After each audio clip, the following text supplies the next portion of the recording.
Welcome back. It's Straight Facts. It's Tuesday. We have a brilliant panel for you on the show today. LB here as ever, part of the furniture, part of the family. Tom Little on the show today, a late stand-in. We couldn't get anyone better, but Tom is here. My brother's here. We've got David Speaks Football again. It's 3 times in 2 days, David. Yeah. I can't believe it, mate. People say you hate me in the chat. Have you read that? Yeah. So I got back with. He must not hate me that much. He keeps having me back. So I'm like, it's like Alfie Moon and Cat Slater. No matter how many times you upset me, I'll always have your back. Do you know what I mean? I'll always have your back. Viewers, I want to thank you all so much for tuning in. We're talking Semenyo today. Where should he go in the Premier League? Man United have officially entered the race. Should it be Arsenal? Should it be City? Should it be Liverpool? Everybody wants this man. We're looking at Arsenal. Are they ready for the City fight? The big blue sharks, they're circling. It's like Jaws. Dun. Are they going to catch them? Bruno Fernandes slams Ineos and calls them cowards. Is it right or wrong what Bruno has said? Plus, is Enzo Maresca sacking himself? We want everybody's thoughts. We want all your opinions. Can't wait to read your comments. If you're watching over on X, by the way, give this a retweet. Or come and join us on YouTube. The link's in the post. Come and join the community here in the comment sections. It'd be good to hear from you. How are we all? We all good and well? All good, man. You know, I'm always happy when United don't win a game. So, oh man, LB, man, wow. Especially in the way it went down. It was a good game. And United didn't win, so it was even better. I'm happy. I'm really happy. I'm in pain. I'm still really happy. Yeah, I'm still really happy, mate. Like, listen, obviously, last night, I ain't going to lie, I kind of blocked out the final goal when it went 4-4, and I kind of stuck on the 4-3 high. But we've been so bad, guys. So bad. That's how you know your club's in trouble when a fan like David is sitting here just pretending like the 4th goal didn't happen, guys. Yeah, that's the truth. That is the truth. Yeah, I can confess it.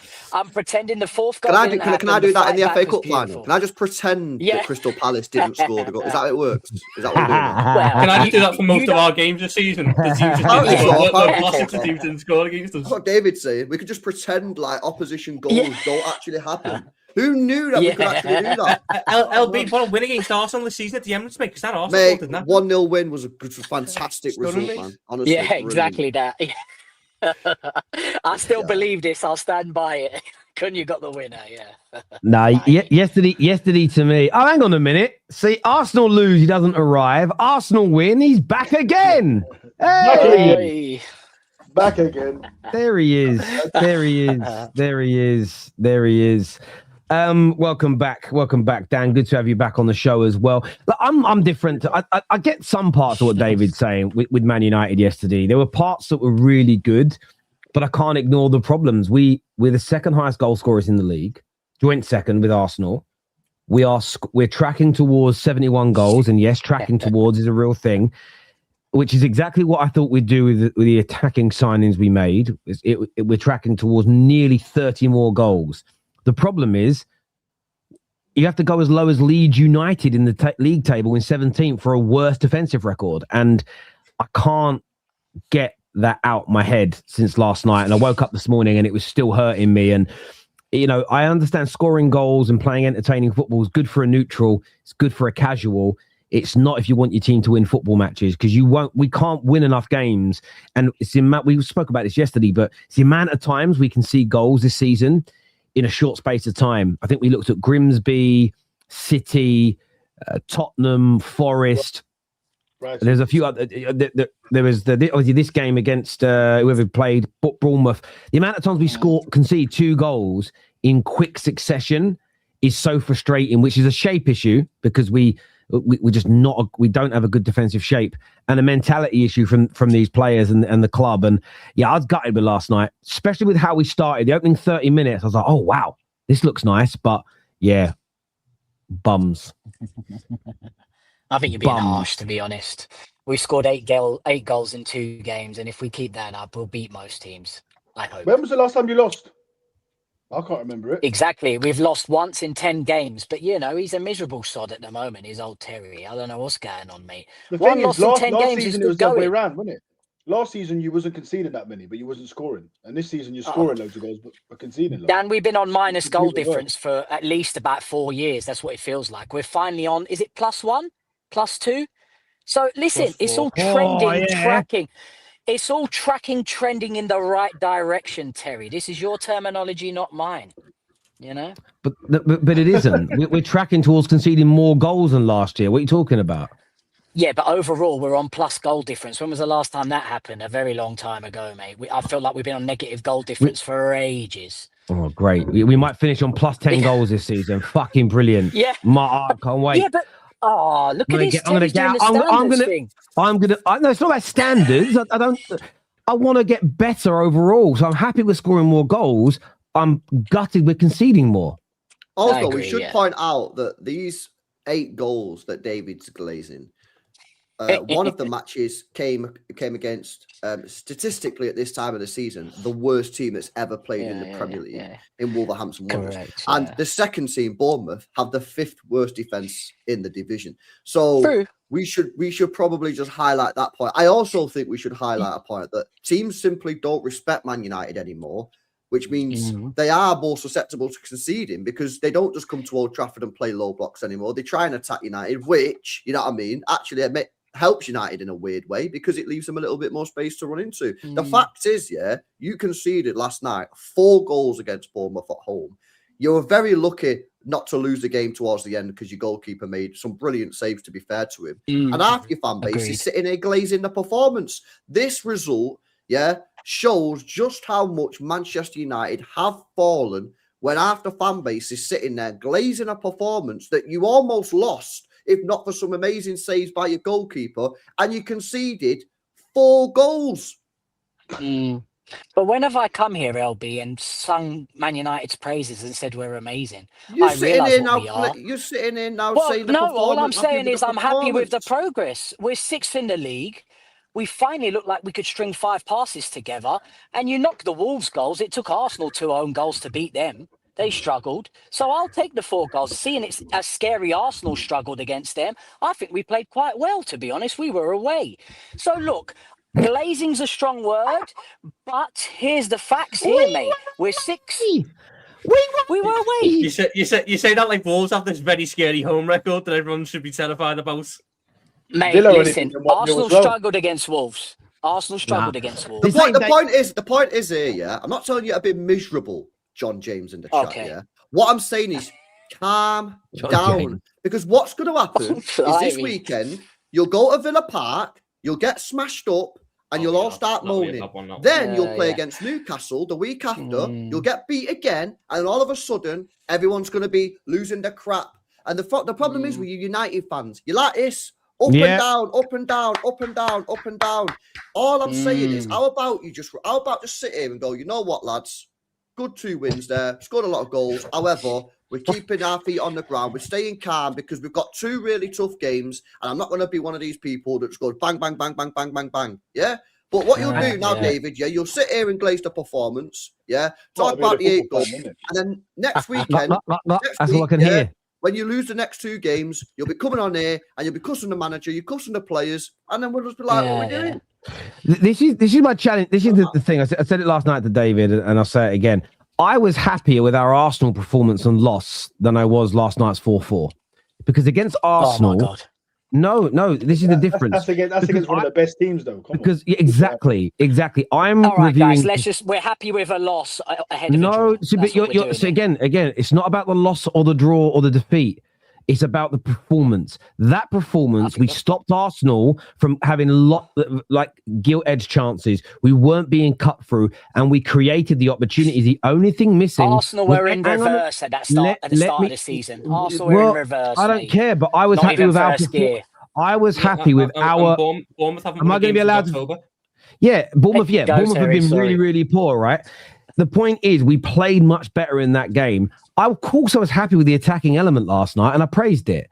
But the defending, 2 of their goals, they just put 1 pass, took out the entire team twice. There was a pass that took out that happened in the first half, but they messed up the final ball.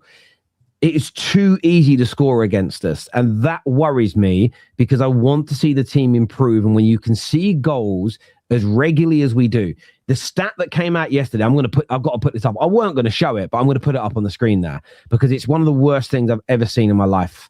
And if you guys ain't seen it, listen, I don't want to see grown men cry, but even the rivals are going to cry when they see this. This is vile, boys. This is vile. This might even be illegal to show in the UK. I don't even know. Like, honestly, we're going down them levels.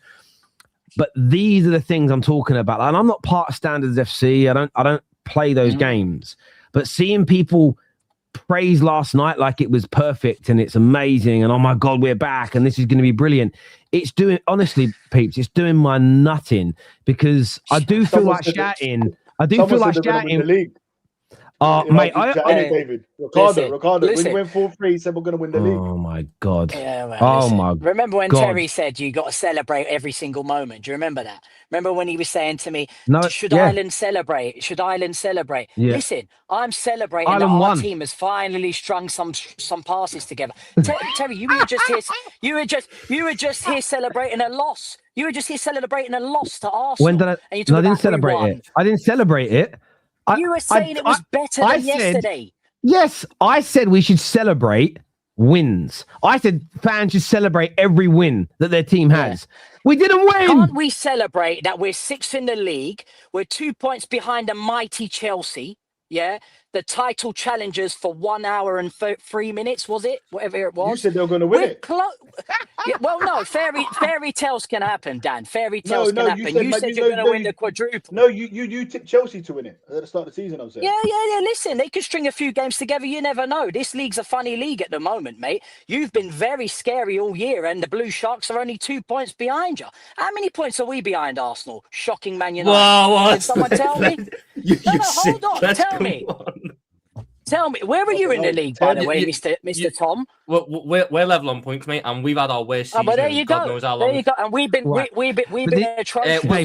We're both 10 points off. We're both 10 points off top. No one is saying. Nobody is saying. This is the thing, David. I've said I was very happy with the attacking element of the game last night, but when I look at this, okay, here we go. Look at the company that Ruben Amorim of Man United is keeping here with the worst clean sheet ratio for managers who have played 40 games or more. John Gorman of Swindon, okay? Staffy made this on his iPad, man. Staffy made this up. This ain't real. Look at the state of it. 6 clean sheets in 43 games. This is why I'll praise the attacking element of the game, but I am not going to be on Amorim's rim, bruv. Get off Amorim. Get off the rim, bruv. You've been on his rim since I've met you, bro. No, I haven't. I've been telling you that this guy's been atrocious. What's going on? Are we in an ultimate universe here? Dan, speak to, please, Dan, sort this out, please. And now you two guys have swapped. Terry's negative and you're positive. What's going on? That's what I'm saying to you, bro. No, I've not been positive or negative. I am balanced in this. Like I've said, happy with the way we attacked. Disgraceful defending in multiple games recently. Through our bad defending, okay, we have dropped 7 points at home out of the last 9. In fact, even the way we went last night, where Mainoo comes on and we go 4 at the back and we go 4-3-3, 4-1-4, 4-2-4, whatever formation. I don't really care, but we went more attacking. Loved it. That doesn't stop me from going, the fuck was this against 10 men at Everton? Where was this when West Ham equalised in the 80th minute and there's 15 minutes including injury time left, and the only change we made was the centre-back on and the centre-back off to try and win the game? These are the things I'm still going to criticise. It's called balance. Doesn't mean I won't praise the brilliant attacking element of the game yesterday. But what I won't do is go, everything's okay because we scored 4 goals. No, I'm not going to do that. Ridiculous, David. Ridiculous. Anyway, I've not said that, though, have I? You're putting words in my mouth. We can replay the whole match reaction. Get Amorim out your mouth. Get Amorim out your mouth. All I said was, I'm actually happy with the performance. Sorry. Yes, we leaked 4 goals and it's unacceptable. But that's the best I've seen us play. That's the best I've seen us play in a while. And it's okay to be a little bit happy about that. We've been in the mud. No one's come here and said we're back. Exactly. Give us a mini trophy, innit, Dan? You know all about that. There's your trophy, mate. We've scored the same amount of goals as Arsenal trophy. There we go. Listen, Moving on slightly from last night, what do people make of Bruno Fernandes' comments today? What's he actually said? Sorry, I can't wait for Carragher. I can't wait to see how Carragher reacts to this. That's all I'll say. So, first of all, it was an interview that he did via the Portuguese national team about 3 or 4 weeks ago. So it isn't something he said in the last 24 hours.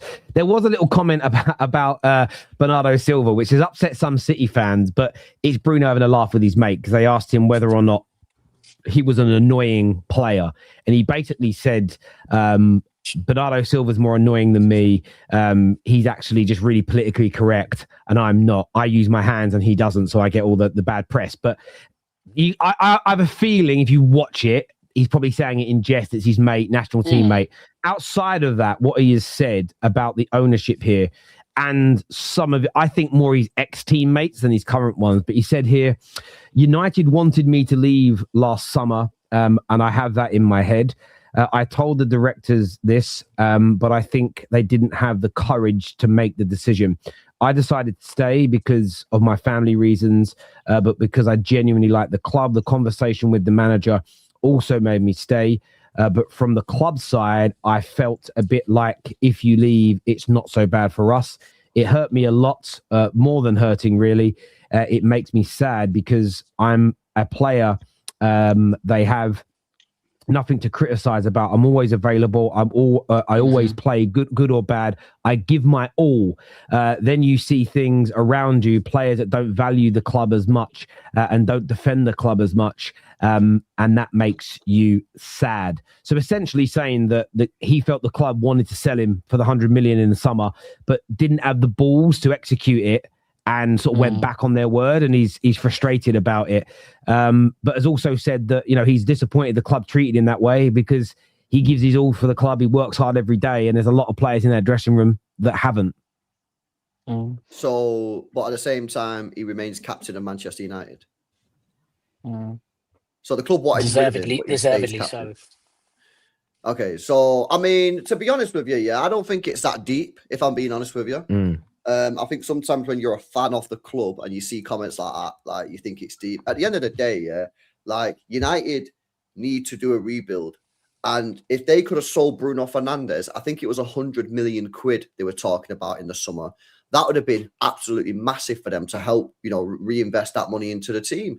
In the end, for whatever reason, he decided not to go. Yeah, and I remember he released that statement in the summer, didn't he, saying he don't want to go, he wants to stay, and therefore he stayed. But I don't think it's that deep, man, to be honest with you. Like, at the end of the day, if United wanted to sell a player, they're entitled to want to put the player on the transfer market. If that's what they did, but then the player didn't want to leave, he stays.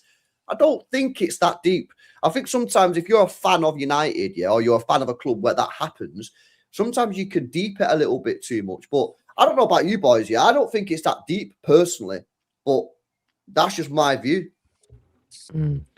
You can probably understand why the player's a bit annoyed. Like, I can get where he's coming from, but again, it's like the same conversation I've been having for like a week and a half with Salah. You can understand where the player's coming from, but as a fan and as anyone associated to the club, it's not ideal to have one of your star players coming out and going, the ownership, I don't think the ownership right, or I think the ownership have done me in there or screwed me over, whatever. It's not a great thing to have happen.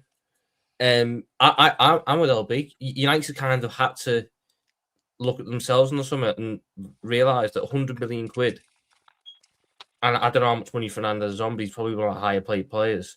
That gives them so much more wiggle room in the window to address their needs. And he's 31, Tom, as well. Like, you can't blame United. If United were going to get 100 million quid for a 31-year-old who's on probably 300 grand.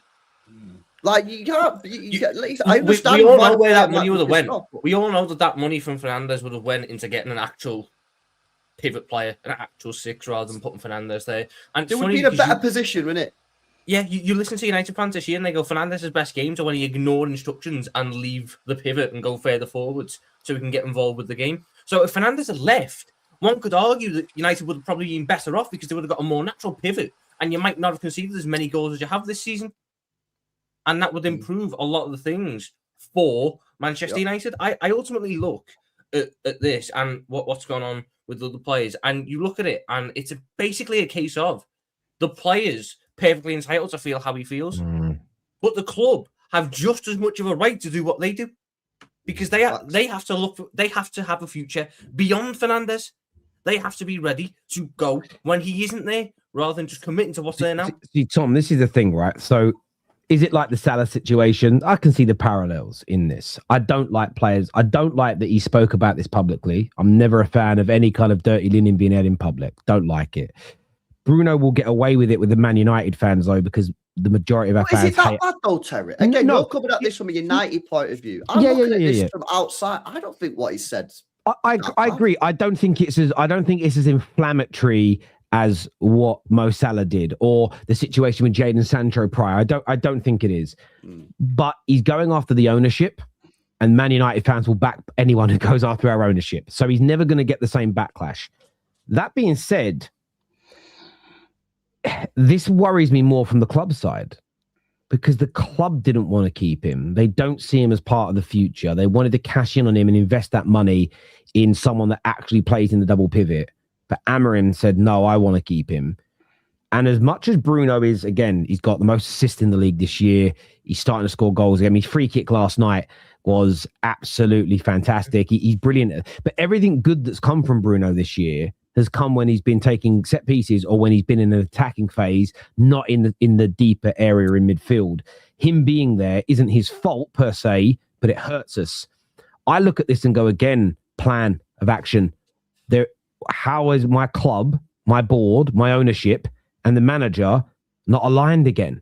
That for me is what stands out in this. The club wanted Bruno gone, but got overpowered by the player and the manager, but they don't see him as part of the future. But is that not a good thing in one sense? That the club obviously have a vision of the way that they want to build the squad and they want to build the club, but they are allowing the manager the overruling decision. I think that's quite a good thing. I don't like it, because I feel that if the overriding decision, you'd rather the board have power over the manager on a decision as crucial as Bruno Fernandes. So they could sell Bruno Fernandes even though the manager doesn't want to sell it. So I would, if it goes against what you're trying to build as a squad, because then it undermines everything.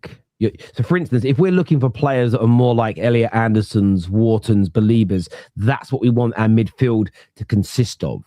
If we want our kind of 10s to be more of the Cunha ilk, the Morgan Rogers ilk that are carriers of the ball, have more speed, power, and skill. If that's what you're trying to build as your ideology, you need a manager that sees it in the same way. I look at the way City and Pep have operated, and we've had this conversation with Hassan before. There is unison. The decisions are often intertwined, and they marry up, because your board and your decision makers at the highest level, what they want and how they envisage the club operating, Pep's the right coach for it. I don't think, for instance, they go, right, we're buying an Erling Haaland, and Pep goes, I'm not playing him. I'm playing a false 9 because I don't want to play with a traditional number 9. They are lined up in their decision making around their biggest and their best players.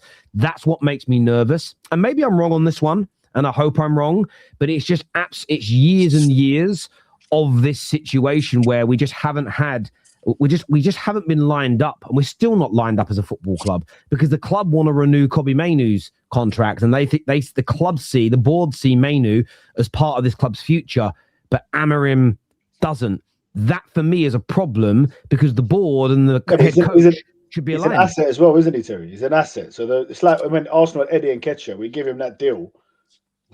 I don't think the board or Arteta ever thought he was going to be starting week in, week out for Arsenal, but they were protecting their asset. I understand that, but you can't million. Yeah, but you can't compare Eddie Nketiah to a player of the talent of Kobbie Mainoo. They're fundamentally different. That's why not? Do you think you'd get more than 35 million for Mainoo? For Kobbie Mainoo? Yeah. Yes. Yeah. Easily. He's fantastic. We can't be sitting here and saying that Kobbie Mainoo is the midfield equivalent of Eddie Nketiah.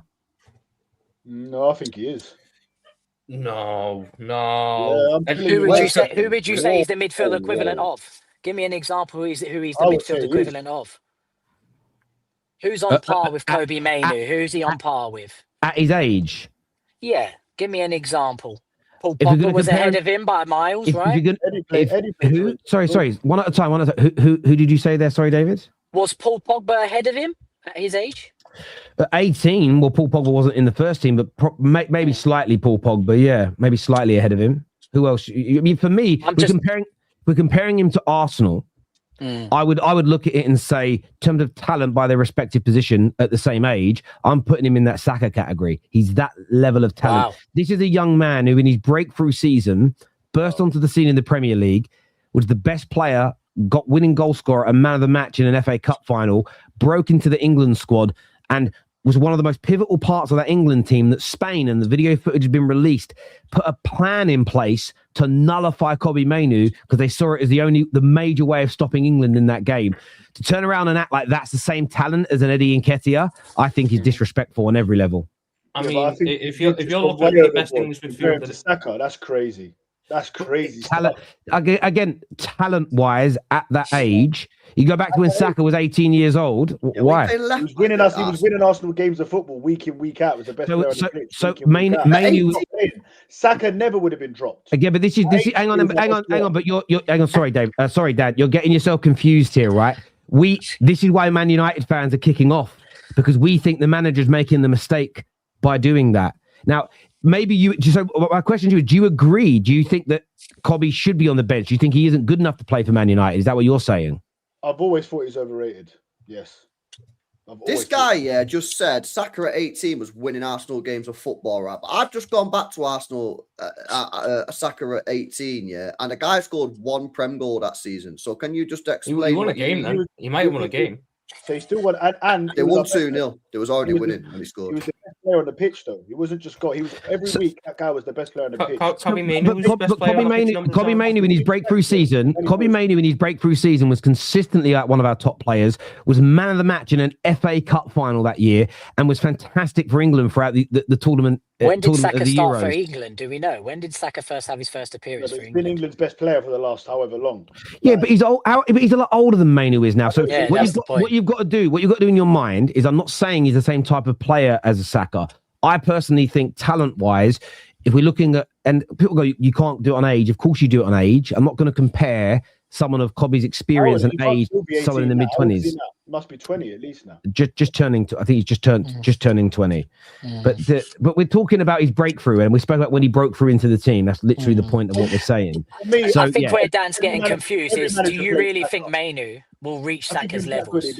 If Saka, he should be playing regularly. I think that Amorim has made a massive mistake in not utilising him. Watch how fantastic he was yesterday when he came on and was actually given minutes and the team attacked. He was out of this world at what he does. Now, Mainoo takes a special type of palate to understand, because what Mainoo isn't going to do is crunch into tackles and run around the football pitch a lot. He isn't the guy that's going to do the KDB passes. Where he is imperative is when you've got the ball in tight situations, those 1 touch, 2 touches, keeping the ball flowing, helping the tempo of the game. He's fantastic at doing that, and he did it brilliantly yesterday. And players like him, I wish Kobbie Mainoo was Spanish. I wish he was playing in another country, because we have a problem in England. We never rate Englishmen that play like Mainoo, that play like Michael Carrick. It's true. They do not. We don't rate them. We like guys that are blood, sweat, and tears. We don't like the intricacies when they're English. We're very uncultured when it comes to central midfielders in this country. Foden's the poster boy for England, and look at he's exactly that. Foden doesn't play deep. Foden's not that kind of player. He doesn't play in character. You're talking about deep. I thought you meant like the techie sort of. No, but even Foden, Foden gets more disrespect than any other player of his legacy in the English game. This man, barring Man United players that have long since retired, I don't know many other English players that have done what Foden has done in the Premier League. Been a pivotal part of multiple title, domestic winning, and European winning sides. I can't think of how many Englishmen the last 10 years have done what Foden's done. None. Fucking none. I think he won player of the year, didn't he? Very highly. You think he's what? I think he's rated very highly, Foden, though. No, he gets overly disrespected, that man. He really does. People were saying he was finished last year, Dan. Oh, the idiots, man. The idiots. We're doing it. Yeah, it's ridiculous to me. But look, on the Bruno situation, David, before we move on, what do you make of what he has said about the ownership today and the way he felt disrespected and how they didn't have the courage to sell him? just to be clear, that interview was released today, but it wasn't today, was it? That interview was done a few weeks back, right? In the international break, yes. I mean, it doesn't make a difference, but why has it been released today? We're so close to January. Could we be parting ways with Bruno in January? Listen, I don't think he said anything wrong. Hope so. I don't. Oh, yes, he's shocking. Absolutely shocking. He was just here saying Mainoo was absolutely unbelievable yesterday. But I'm not allowed to say that Man United had a good game yesterday. But Mainoo was absolutely unbelievable yesterday. But you disrespect Bruno. When Yeri's better than me, I didn't disrespect Bruno. When? Yeah, you just said you hope we get rid of him. You just said we hope we get rid of him. I'm teasing. It's called a joke. I'm teasing you. Right. You fell for the bait. Guess what? It worked, mate. It worked. I know it did. Right. Anyway, Bruno, he didn't say anything wrong. We've let him down as a club, mate. We've let him down as a club. If he was at Man City, if he was at Arsenal, if he was at Liverpool, if he was at Chelsea, he would have won a lot more. So I feel bad for him. He's a club legend. I don't care what anyone says in the chat. He's the best signing since post-Fergie. Absolutely.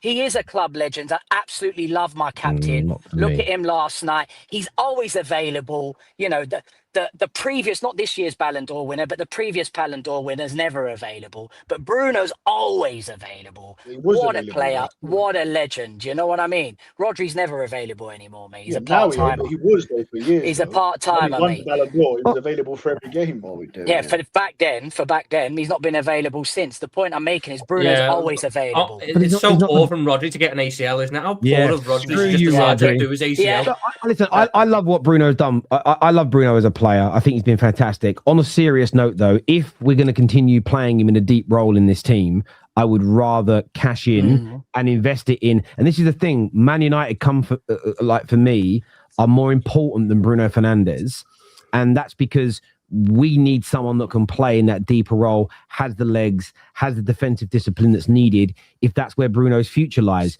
Bruno, everything that's good that's come from him this season, and he has done good things, has been in the attacking element and taking set pieces. And we'll miss that when he goes, there's no doubt about it. However, we get hurt a lot in games because he isn't of an elite level in a deeper position. So if someone offers us 80 million in January, and we could go and get Elliot Anderson as an example to play in that role, I think the club would be in a better position doing that.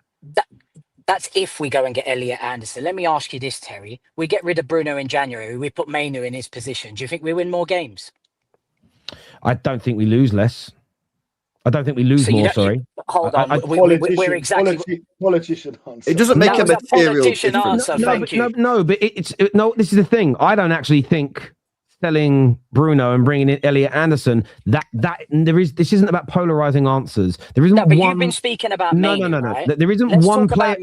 Hang on a minute. No, we're not talking about Mainoo. We're talking about Bruno. There is no one player in and one player out that magically fixes Manchester United. Let's not live in that polarizing, unrealistic world. I understand, Terry. Let me explain. Do I think we'd be better at controlling games? Do I think we'd be better defensively?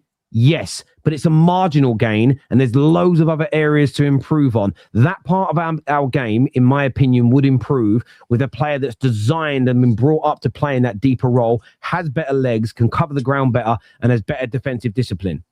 You said that Amarim's made a mistake by not giving Mainoo more game time, right? More time, yes. I agree. I do agree. But if we sacrificed Bruno and gave Mainoo more game time, and I'll ask the rest of the panel, do you think Manchester United would win more games?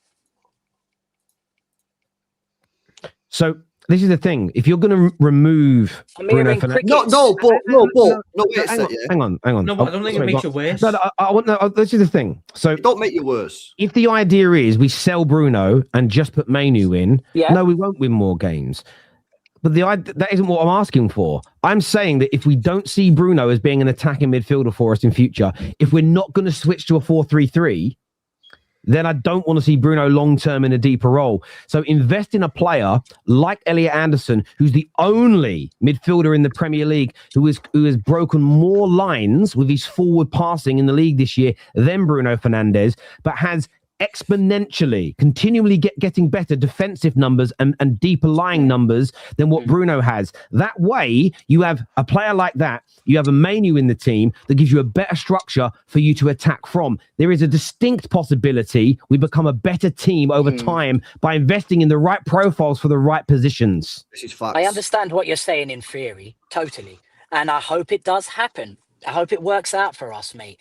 But Bruno, still, despite being out of position, is creating the most chances in the Premier League. The thing is, though, David, you're not looking at the destination, Ray. Yeah, you're just looking at win some games. Yeah. Well, what about like the long-term future? I understand the long-term, but you're still yet to answer me if we win more games, putting Mainoo in his position. Who gives a crap? That really. Well, you don't. You need to understand, that this season for you is just doesn't matter, mate, because you're just a wash team. It doesn't matter. If you can get 100 million quid for Bruno Fernandes, and just not really be that different for the rest of the season, but then you can invest that money on top of whatever other money you have. What's irks? Saudi offered him 100 million 5 months ago. He doesn't want to go Saudi, no.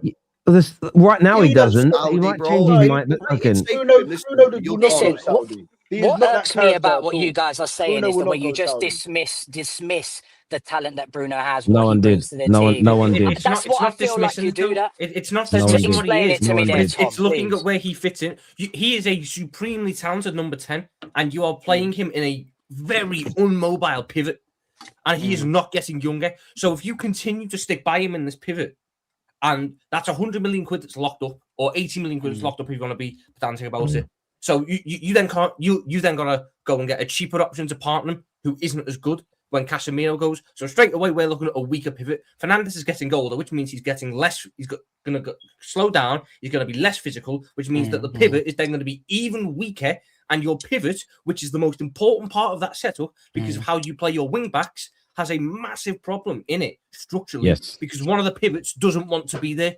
So we buy a pivot and play Bruno in his favoured position. What then, guys? We still get rid of Bruno? But then we still feel the same favoured way? position is further forward. So what are you going to do with Cunha, Mbemo, and Sesko?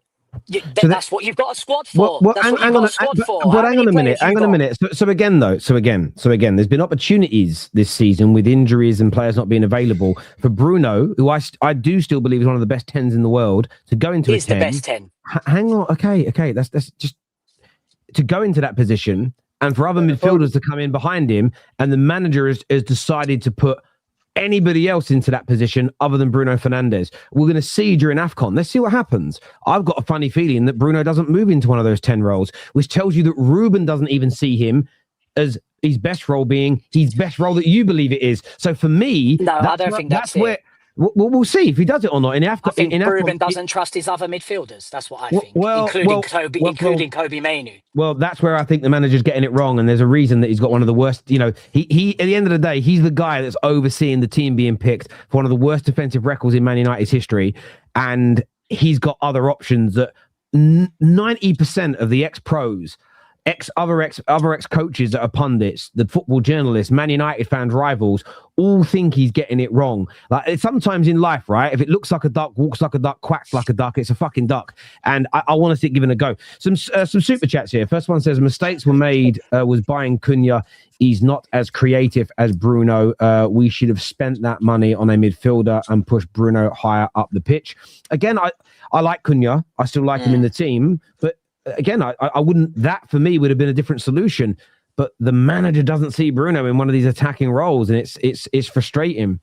If Bruno is available, then Arsenal should buy him in a heartbeat. He would provide Gyokeres a crazy amount of chances. If you put Bruno into one of your 2 8 roles in midfield, Terry, we had this conversation in the summer, me and Dan in the studio, and he said to me, if we sign Bruno Fernandes this summer, I'd be very confident that we win the league easy. Don't change what you said, Dan. No, I'm not, bro. I only wind you up with Bruno. I think Bruno's a fantastic player. Maybe Gyokeres would have scored a few more goals if you signed Bruno. Yeah. But Terry, do you want to get rid of Bruno? Sounds like it. It's not about, again, I always look at these situations. Well, the better of the team and all of that. Look, the straight question is, would you get rid of him? Would you but it's not now. Someone offers 70 million now. 70 million now. Chelsea offer 70 million for him now tomorrow.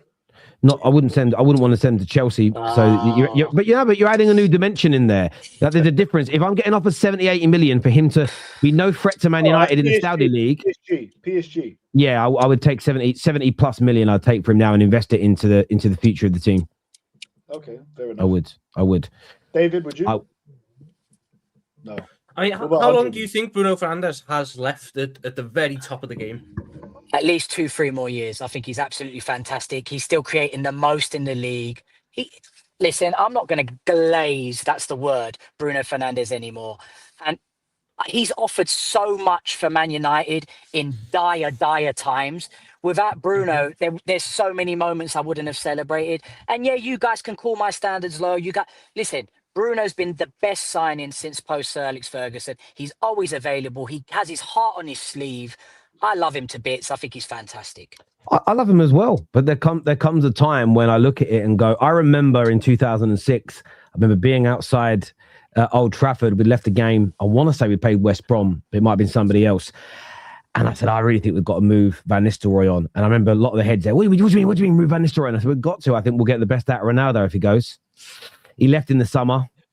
Ronaldo went on to be one of the greatest players out there, because having a traditional number 9 that played the way Ruud van Nistelrooy did was stifling for me the way the Ronaldos and the Rooneys, the modern day players, wanted to play. And sometimes it isn't about disrespecting a legend or disrespecting someone that's brilliant. It's looking beyond them and what somebody else can bring to the team. And do I think with a midfield that can control the ball better, do I think we won't create in the same way, but we can create in different ways? One of our biggest problems at the minute is when we lose the ball, one pass and you take our midfield out, you can sprint past our midfield easily. Those things have also got to improve. We've got to become a harder team to beat. But look, moving on from Manchester United, I wanted to go to LB first on this. A lot of noise around Maresca at the moment after he's said that he doesn't feel that he's getting the right kind of support from his board and from his ownership. After a headline today that says, is Maresca sacking himself by kind of calling out the sporting directors? And what I've read, what I've listened to from a lot of Chelsea fans is they kind of back him, that not enough was done in the summer. Colwell got injured and they didn't go out and buy the right kind of centre-backs to help him. Saying that now, are they? Yeah, so there's a lot of, Maresca's feeling a little let down by the sort of the transfer element of the club and the transfer strategy of the club of young players and cheaper players, wage-wise that is. What do you make of Maresca's call-out, really, of his ownership? I think it's absolutely spot on. I think Maresca has done a really good job at Chelsea, considering the circumstances. And I think you could tell, really, from early on in the season, listening to what he was saying, that he was very, very, very disappointed with the transfer window, which is exactly what I was saying in the summer. You know what I mean? I think, he off the back of last season, he got him top 5. He won the Conference League. He won the Club World Cup. I think he was expecting Chelsea to go, you know what, we're going to give you some serious players here because we think you might be able to challenge for the Premier League, which is what I was expecting, which is what I was saying in the summer. And what did they do? They honed in on this experiment of youth players, which was never going to result in a Premier League title this season. And it's not going to result in a Premier League title this season. And basically, they've just stagnated. And that's what's going to happen this season. They'll finish top 5. They won't win the Premier League. They won't win the Champions League. They might win a domestic cup. And he's probably sitting there thinking, I really, really could have done something this season. And I believe he could have done something. I actually think this Maresca guy might be a decent manager. Yeah, based on what I've seen him do. That doesn't mean he's never going to make mistakes, and he will make mistakes because he's still pretty inexperienced. If you look at his managerial history, he's not really managed that many seasons at the top level. So I think he's bang on, and I think if he does get sacked, I think there's a number of teams in the Premier League and a number of teams around Europe that should be all over him. Huh? No, it's all bro, Maresca. I think he's absolutely speaking facts. It's quite funny though.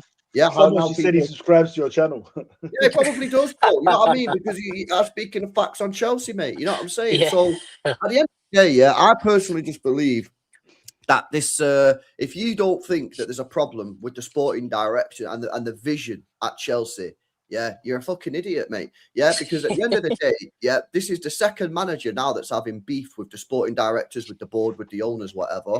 That's a problem.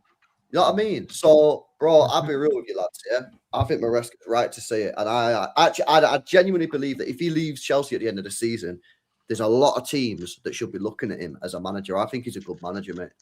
I agree. I think he'll be a top manager for sure. What's he actually said? What's he actually said? Because I've missed this. He said he feels he doesn't have support from people inside Chelsea, and that the last he said that like apparently they've been questioning him, hasn't it? You know, the 4 games that they've been questioning him. Apparently, who was it? Don, I think it was Don who's telling me that. Oh, it might be. Is either Don or Charlie yesterday was, the Chelsea fans. They were telling me apparently after every game, the sporting director goes into the dressing room after every single match and like chatting around and just to see the vibe. Apparently, these guys are like I think it's hanging. I think that club is the way it's run is absolutely disgusting. Yeah, I think honestly, mate, it's very Americanized, isn't it? If you watch how like basketball and how American football's run, these guys upstairs, these general managers, they're a lot more hands-on with it, and they're a lot more around the team. Whereas that's not what sporting directors are. And I think that a lot of it's trying to translate over. They're trying to translate that over, and it's not going to work. At the end of the day, you can't run a team full of young lads or younger players and hope that they'll just get the experience, because they're not going. They will get experience, but it won't be the experience that you need. It'll be experience of knowing where they are. So when we look at the teams that get over the line, and we go, they've got a guy who's won a Champions League, they've got a guy who's won 2 Premier Leagues. They didn't win the Champions League with you. They didn't win the 2 Premier Leagues with you most of the time. So Chelsea's whole model of, we'll buy these players and then we'll grow them all together and they'll all get experience at the same time. And by 2028, 2029, we'll have a group of 26, 27-year-olds who have all the experience in the world. They'll have all the experience in the world of finishing 4th and 3rd and have no experience of what it's like to challenge for titles on a consistent basis. And then they'll be in a situation in their primes where they're having to learn on the job to handle those pressures. And then they'll probably do what Arsenal have done and start bottling league titles. I was just going to say, it sounds like my team.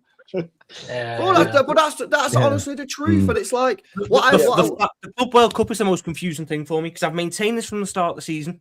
Chelsea fans don't know where they are anyway. They don't know if they are challengers or not, because if you sit there and go to them, I think Chelsea might challenge for the league this year. They'll go, no, we're still too young. We're still only second season, Maresca, whatever. They win a couple of games. That's it.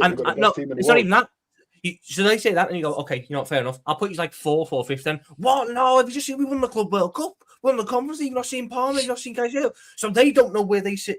They don't know if they should be challengers or not. The club don't know whether they should be challenged or not. The manager clearly wants to be, even though he didn't want to be last year.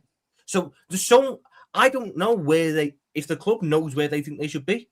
I think the club only has an idea of where they should be by 2028, when all these players are at a set age. No, I think predicting Chelsea is the most easiest thing in world football.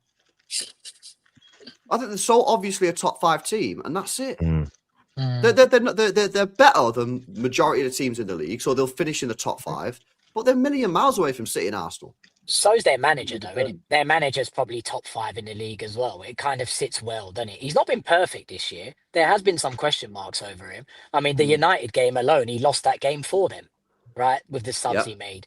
So he's inexperienced. He's still learning on the job. Yes, he's showing potential. Yes, he is a Pep Guardiola understudy. But there's no reason he shouldn't be questioned. There's no reason people. I understand people. Guy as well, can't you? The way some of the things he does, it reminds. LB, I know this. You remember Pep until he won the Champions League that first time at City, but every year in the Champions League there'd be just a random game, and more often than not you'd lose it, and you go, "Oh, where he just makes a mad tactical switch that makes no sense." Fernandinho in the final, isn't it? Against us, he changed his entire setup. Against Leon, he went for a different one, and too many times you do so many different switches. Something special, one step ahead that it throws you behind. I feel like. But the thing is, Tom, the thing is, you can appoint a manager who's inexperienced and then start moaning at him when he starts making mistakes. And this is the thing, and by the way, so if you don't like that, if you don't like the mistakes that Maresca's making, of course you can be Maresca out, but you fundamentally need to be going at your board, because if you appoint a young manager, they're going to make mistakes and they're going to make some clangers, like at United when everyone was like, "What on earth are you doing, bro?" Question, LB, if Unai Emery, for example, Chelsea got rid of Enzo Maresca, they fell out, and they went and got Unai Emery, do you think Chelsea would be challenging? No. No, Not with still. these. Not with these. The No. players are not good enough. And not with Unai Emery. Not at a club where there's not at a club where there's that kind of pressure. I think he's a different manager at a club like Chelsea. Right. 100%, yeah. So you think? I mean, what he's doing with Aston Villa at the moment is pretty special. I know it's early doors. When they lost 3 in a row, there was no big thing going on. I'll give you an example of the difference in pressure. I'll give you an example in the difference in pressure between Aston Villa and, say, Arsenal. I understand it. Arsenal won a game at the weekend, and there's some fortunate goals. Did we win? Did we win, Terry? But it's no way. But it was terrible. Sure. This is a sign they can't win. Villa are getting nothing but praise after conceding 2 goals to West Ham and coming from behind. If that was Arsenal that had that performance that Villa did at the weekend, it would be knives are out. If City had that performance, it would be they know where they can win the league, conceding those kind of goals. There is a difference in pressure. So I think you don't think Unai can handle that? You don't think he can handle it? You think he can take that step? I think Unai Emery at Sevilla's, at Villarreal's, at Aston Villa's. I think when he's at those clubs, he will get the very best out of what he's got. He'll win some trophies. He's fantastic at it. My feeling is you put him at the clubs where drawing games or conceding goals gets you bad headlines. I think he'll crumble at a club like that. I think Emery's a great coach. I don't know how good a manager he is. He's a great coach. I don't think he's a great manager. I think he's fantastic at tactically setting up a team. I think he's fantastic at understanding teams' weak points and exploiting them. But as a manager, because when you manage these top clubs, it's less of coaching and more of managing personalities and managing much more than just 90 minutes on a pitch a week. And I think that's where Unai probably doesn't have his strength. That's probably not his strength against Barcelona. It's these little moments. I think before we get back to Chelsea, I think it's these little moments. I think back to Aston Villa, PSG last year, in the ascendancy, scored 2 goals. Rashford is cooking the best team in Europe, cooking them. He takes Rashford off. There was a game last year where they played City, where City weren't very good. They're in the ascendancy. He makes loads of changes, and then City go on to win the game late because he changed his approach. I think he does that too regularly. I think he's a very good manager, but there is a difference between managing at a Villa level and a Villarreal level and a Sevilla level than there is an Arsenal, a Chelsea, a City. I think there's a fundamental difference in level. I think if he keeps this up with Aston Villa, though, he's earned another shot at that level, in my opinion. I think he just stay where he is. I think just stay where you are and do you. You don't need... maybe he'll get another shot at that level. But on Chelsea, LB, do you think calling out because he said this today where he said, I've already spoke about the ownership. I don't have anything to add. It's Cardiff tomorrow. My focus is on the game. Do you think this is going to work out for him at Chelsea? I think Jamie Carragher last night said he feels like it's the beginning of the end. He probably won't be there at the end of the season. Do you think this will end well for Maresca? Well, if he leaves Chelsea, that's a good result for him. You know what I mean? Because that means he can go to a club that'll actually invest in legit players and that. So yeah, I think if he leaves Chelsea in the summer and goes somewhere else, it could end up well for him. Again, I just feel that Chelsea fans need to be waking up here to what's going on with these owners, mate, and these sporting directors and that. You know, this isn't right. This isn't right that you've got another manager that's kicking off with the board, mate. You know, in the space of a couple of years. That's just the truth. I think you've got a good manager. I think you've got some really exceptional players. The 2 fullbacks, Caicedo, Cole Palmer. I do not think Chelsea are a million miles away from having a top level starting 11 that can compete for the Premier League. Yet you need to put pressure on these owners because they're gonna blow it, mate. They're going to fucking blow it if you don't sort this out real quick. Because the thing is as well, you can't glaze these players and expect them to leave. You think these players are going to be here in 3-4 years' time if you're still just a top 4 team. You can't sit here and tell me that Caicedo's the best midfielder in the league and Palmer's the best 10 in the league and all this kind of crap and then expect them to stay at Chelsea if you're not competing for the Premier League in a couple of years.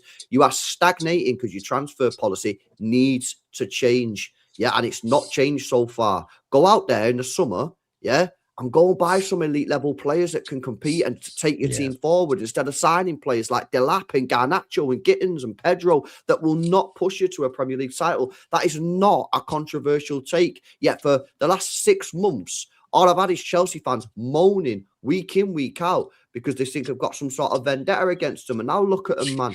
Yeah. And now your manager's calling your owners out. And now what are you going to do? Now you got a decision to make.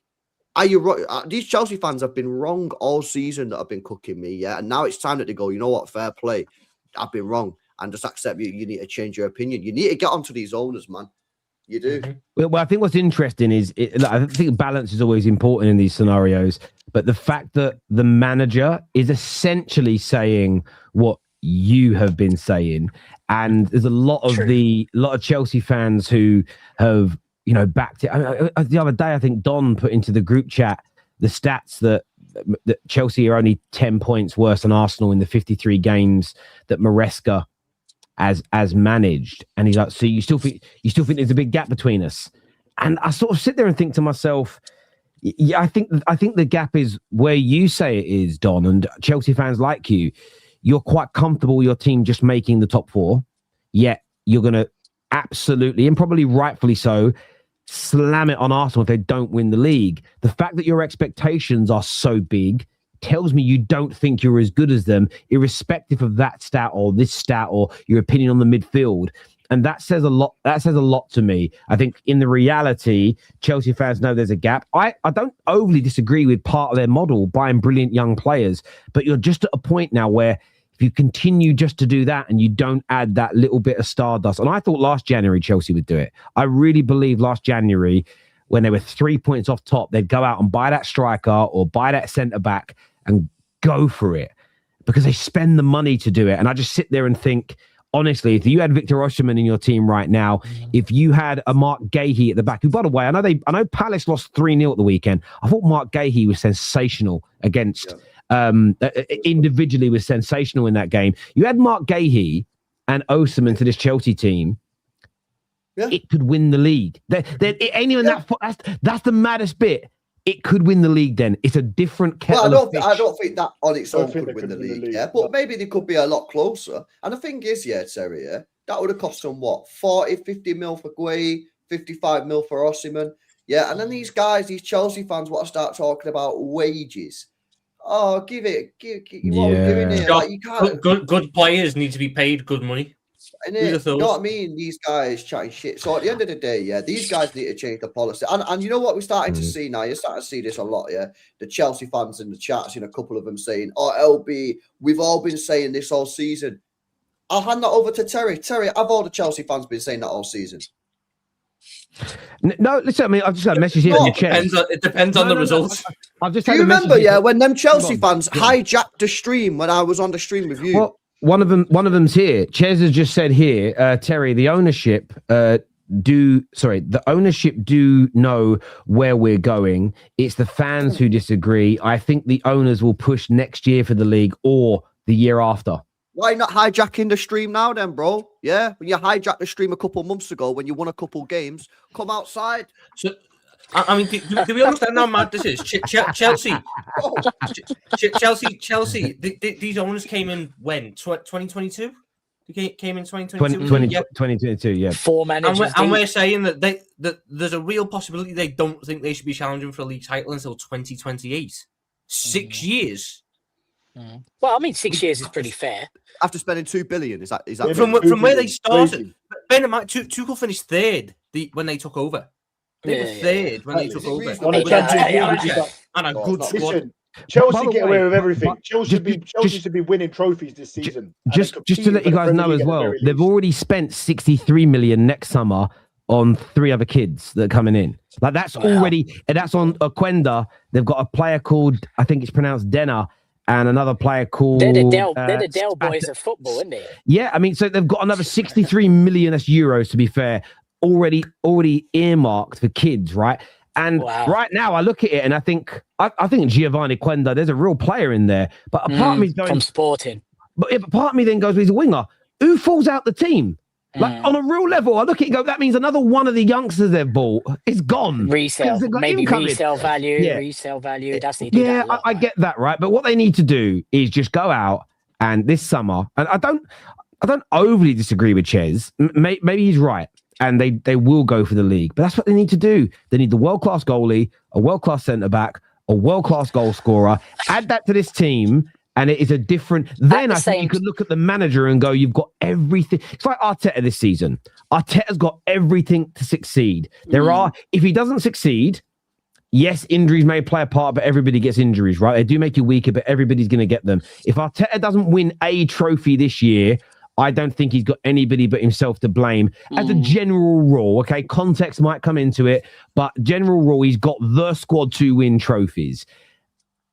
Maresca hasn't. Maresca hasn't got a squad that you go as a guarantee that they should be as close to a trophy as possible because there's so many young players. Is there not a world, though, guys, where Delap majorly improves? Hold on. Is there not a world where Delap improves? Is there not a world where João Pedro improves? No, is there not a world where Gittins improves? Okay, you guys telling me we can't give these guys a bit of time to improve? No. So this is the problem. How much time? How much time? I don't know. How much would you give Gyokeres? How much would you give Isak? How long are Caicedo and Palmer going to sit there and wait for these guys to figure it out? I understand, but let's say they improve in the next 6 months. Is that out of the realms? I mean, you think Palmer's not scored a Premier League goal yet, and you think he's going to improve in the next 6 months to be a Premier League title winner? I'm not talking about Palmer. I'm talking about these signings that they've made. Delap. Delap's not scored a Premier League goal this season so far. All right, he's been injured a lot. Yeah, he's played 10 games for Chelsea. He's still not scored a single goal. You think in the next 6 months there's a realistic opportunity for this guy to grow into a Premier League title striker?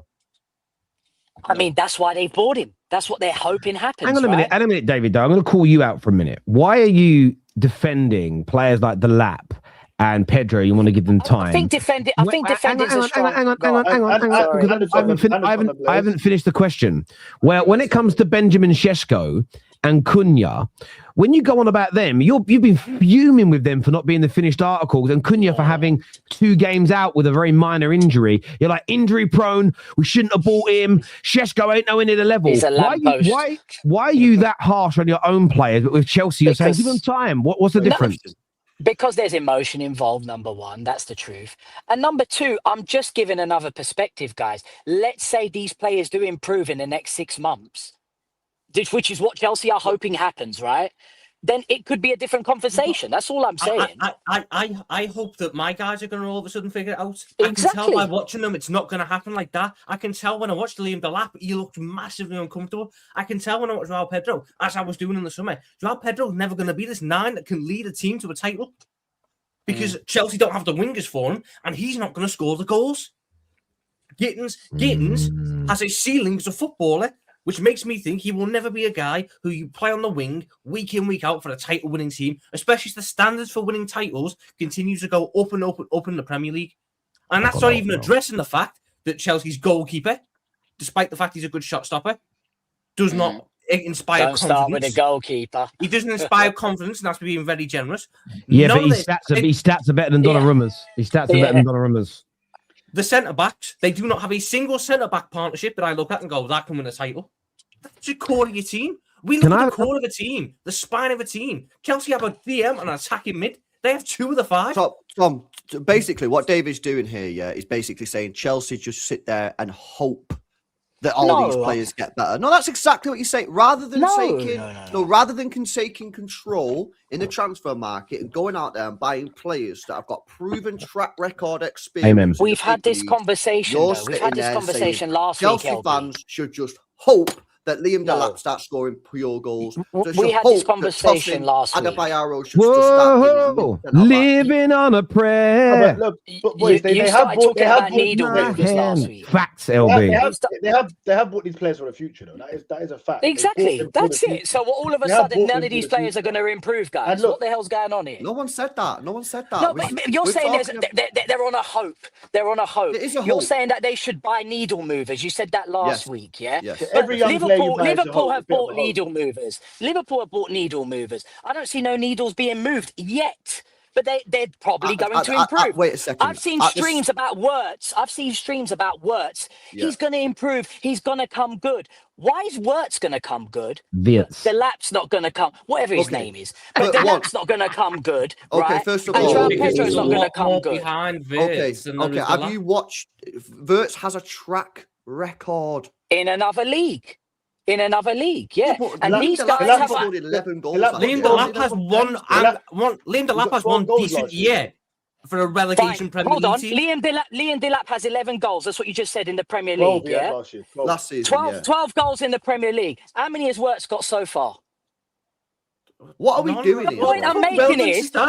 Let me finish. The point I'm making is yes, Wirtz, whatever his name is, has done well outside the Premier League, but something has to be said for 12 goals in the Premier League, guys. You can't just dismiss that. I'm not going to dismiss it. I can sit there and say I don't think it translates. I can sit there and say I don't think it translates because look at the team he was in last year, Ipswich. Teams had zero fear of Ipswich, so they play higher lines, they play more expansive. Ipswich would hit teams on the counter. Which teams are playing more expansive against them? So he's if you score 12 goals for Ipswich, mate, you've done half decent. You've done half decent if you score 12 goals for Ipswich. Do I think he can adapt his game to how defenders are going to defend him differently? He's been injured. He's been injured, Tom. Like Isak has been injured. But I'm not here saying Isak is an absolute failure, am I? You know, I'm not saying Delap's an absolute failure. No, you're saying I don't think Delap's going to be the guy who wins the title. I'm sitting there going, I don't think Liam Delap is going to adapt to be this Premier League winner. Who cares about how much they paid? What do you mean? That's not relative. How much they paid for him? Of course it is. No, it's about. Yes, it is. Are they signed? No, it's because not. He might not be their main striker. He could be a second. So why did he sign? So what's the point in spending 30 million? Well, it's Sam Pedro as well. Hang on a minute. But that wasn't the case. You've got to read the briefings. The briefings when they came out was Delap was the main signing. Delap was the main guy. Look, Man United did want him. If you get it wrong with Delap and it's 30 million, it's nowhere near as bad if they go and spend 80 million. But wait a second. It's all but it's not just Delap though, is it? It's Garnacho, it's Kittens. It's all these players that decide for like 50, 60 million, and you're just gonna sit there and go, oh, if Delap don't work for 30 million, it's not too bad. Oh, if Garnacho doesn't work for 50 million, it's not too bad. That got me. It's not as bad. My point is, why are you signing these players who've proven nothing at the top level of the game? When you could go out and sign proven players. You could have gone and got Mark Guehi, who was fantastic for England at the Euros. You could have gone How many players have Man City signed that are not proven at the elite level? How many? Loads. There you go, mate. You can't compare. This is the thing, though, David, and you should understand this fundamentally being a Man United fan, because when you sign players, so like Cherky's quite young, and City have brought him in. Okay, when Foden was coming through the ranks, when you sign young players, if you're adding them into an environment where there are already established winners and experienced players, there's an environment for them to thrive. The class of 92, when they were implemented, Wayne Rooney, when we bought him, Ronaldo, when he came in, you still had the Giggs. So the class of 92 had Pallister, Cantona, etc. When the Rooneys and the Ronaldos were being bought into this team, they had the Nevilles, agreed, the Scholes. But Chelsea have two world-class left-backs. Hang on. No. Hang on a minute. I still haven't finished. Chelsea don't have left back. Chelsea have Cucurella in the team that's pretty good. Reece James has quite a amount. Hang on a minute. On a minute. Please let me finish my words when you jump in, right? So they have players that have got game experience. Who are the players in this squad that have been in title races? Who are the players in this squad that have been, barring Reece James when they won the Champions League? Where is the vat of experience you are adding all these young players to? It's hard. Now, there is a theory. The one thing I would say is this. Theory, yes, they're buying loads of youngsters that are going to age together at the same time. And when they mature and they come of age, theoretically, they could click and become this powerhouse unit with a great understanding and relationship that goes on to win loads of trophies. The one issue with that theory is, when has that ever happened before in football? And that's the thing for me, where I don't look at it and go, the whole plan is a mess. That's over the top and disrespectful. What I'm saying is, great, you got this now. Go and buy a little bit more experience and a bit more quality, maybe a few players that have won some league titles, add that in, and you are good to go and win them. It's no one is saying no. Well, they've got, okay, if you took out now, if you went now and you got, say you went and got Julian Alvarez and put him up front, Say you went and got Mark Gahey and put him at the back. Say you went and took Donnarumma away from Man City or Alisson away from Liverpool. Don't do Donnarumma, it'll trigger people. Alisson from Liverpool, and you put him in goal. And you went and they bought Bruno Fernandes because you love him. Are you telling me that Chelsea team now has a better, in your view, better or worse chance of winning the league? You had to throw Bruno Fernandes in there, didn't you? Of course, look, those players sound a lot better than what they have, guys. But we've seen this example with Liverpool, and it hasn't materialised. There's no guarantee. All I'm saying is, I'm not here completely defending Chelsea. I'm just saying there may be a world where Delaps gets better. There may be a world where Gittins adjusts to the Premier League. There may be a world where João Pedro gets better. Okay, so there is, and you're playing the contrarian. So let me ask you the question: which of those players do you think's going to reach that level? Well, there's no guarantee, but I think Gittins. Yeah, but there's no guarantee in Gay. Well, but give us your yes. Okay, but we can all sit here. All five of us can sit here for 2 hours, and so every question could go either way. Really, we don't know. What do you think? What do you think, David? Give a solid opinion. What do I think? Who's going to get better out of the three of those? No, which ones do you think? Which ones do you think will make it at Chelsea? Well, what's make it? Win the Premier League? Being in the team that challenges for the title. There you go. I think they all have the potential. I think they all have the potential to do so. I think they all have the potential to do so. Okay, great political answer. Which ones do you think, when I say will make it at Chelsea, will become mainstays in the Chelsea team and consistently deliver to a level where they're capable of winning the Premier League? Which do you think will make that level? I think they're all capable of making that level, but I ain't the oracle, guys. I'm not the oracle. Keep your knickers on, lads. Yeah. I'm not the oracle. I think they all have the potential to get better and push Chelsea towards a title. Yes. Do I think an Osimhen would accelerate that process? Yes, I do. But listen, you've said it yourself, Tom. You're there grabbing your head, bruv. You've said that they've got a process for 2028. That's the process they're doing. So I don't understand what the shock is.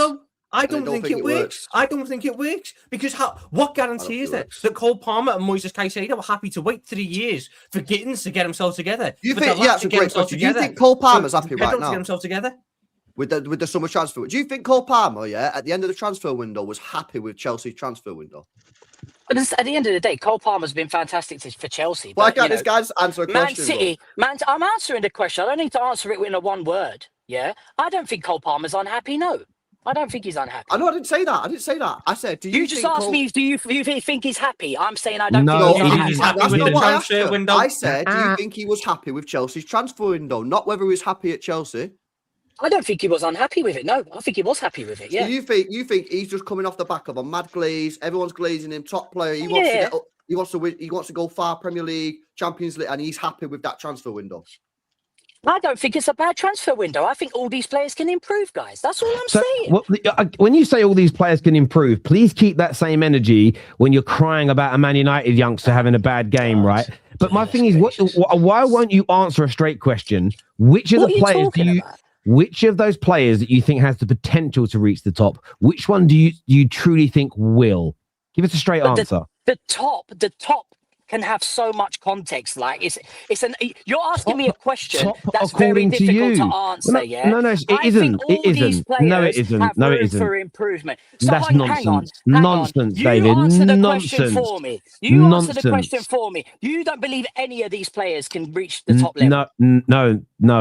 Not at all. I think Esteval can, but it's going to take him a number of years. I think Esteval can get to the very top. Gittins, I like Gittins. I think there's a really good player in there. I think, ironically, you call him Kittens. He's a little bit too timid. I think he needs to be more aggressive in the way that he plays. But I think Esteval can reach the very highest level of the game. I think João Pedro actually can be a lot better than what he's showing. But the point is, do I look at Gittins? Do I look at Garnacho? Do I look at João Pedro? Do I look at them and think, can I put them into the same category? Can I put them into the same category of past Chelsea players who have been pivotal in winning them league titles, which are the hardest trophies to win? So every player needs to be world class to win a title, guys. Is that what we're saying now? No, you're going to the extreme now. So what are you asking? You're asking me if these players are going to be No, I don't think every player needs to be world class. You don't think the majority of the team needs to be world class? No, LB, that's fine. I think you need at least 3 or 4 world class players to win a title. David, which great teams have you looked at when they were great without a world class striker? Well, you guys didn't have a striker and you were great. You had Firmino. Roberto Firmino was world class. But the guy was basically a number 10, bro. You won the league without having strikers. You had a bunch of wingers. So you've asked a very funny question. Okay. When your team in their prime, recent prime, didn't have an out-and-out striker. So there's your answer. That's fine. Even though Firmino was a brilliant 9 who scores 10 to 15 goals. He was fantastic, Firmino, but no one can tell me he's an out-and-out striker. No one can tell me he's an out-and-out striker. We're going to win the league with Marino. Which team then? Let me rephrase it. Which team then has won a title, a great team that's won titles and won the top honours, have you seen that doesn't have either A world-class 9, or B, a world-class goal-scoring winger? Because that's what we're looking at here. One of them's a winger. We just said Esteval could reach the top.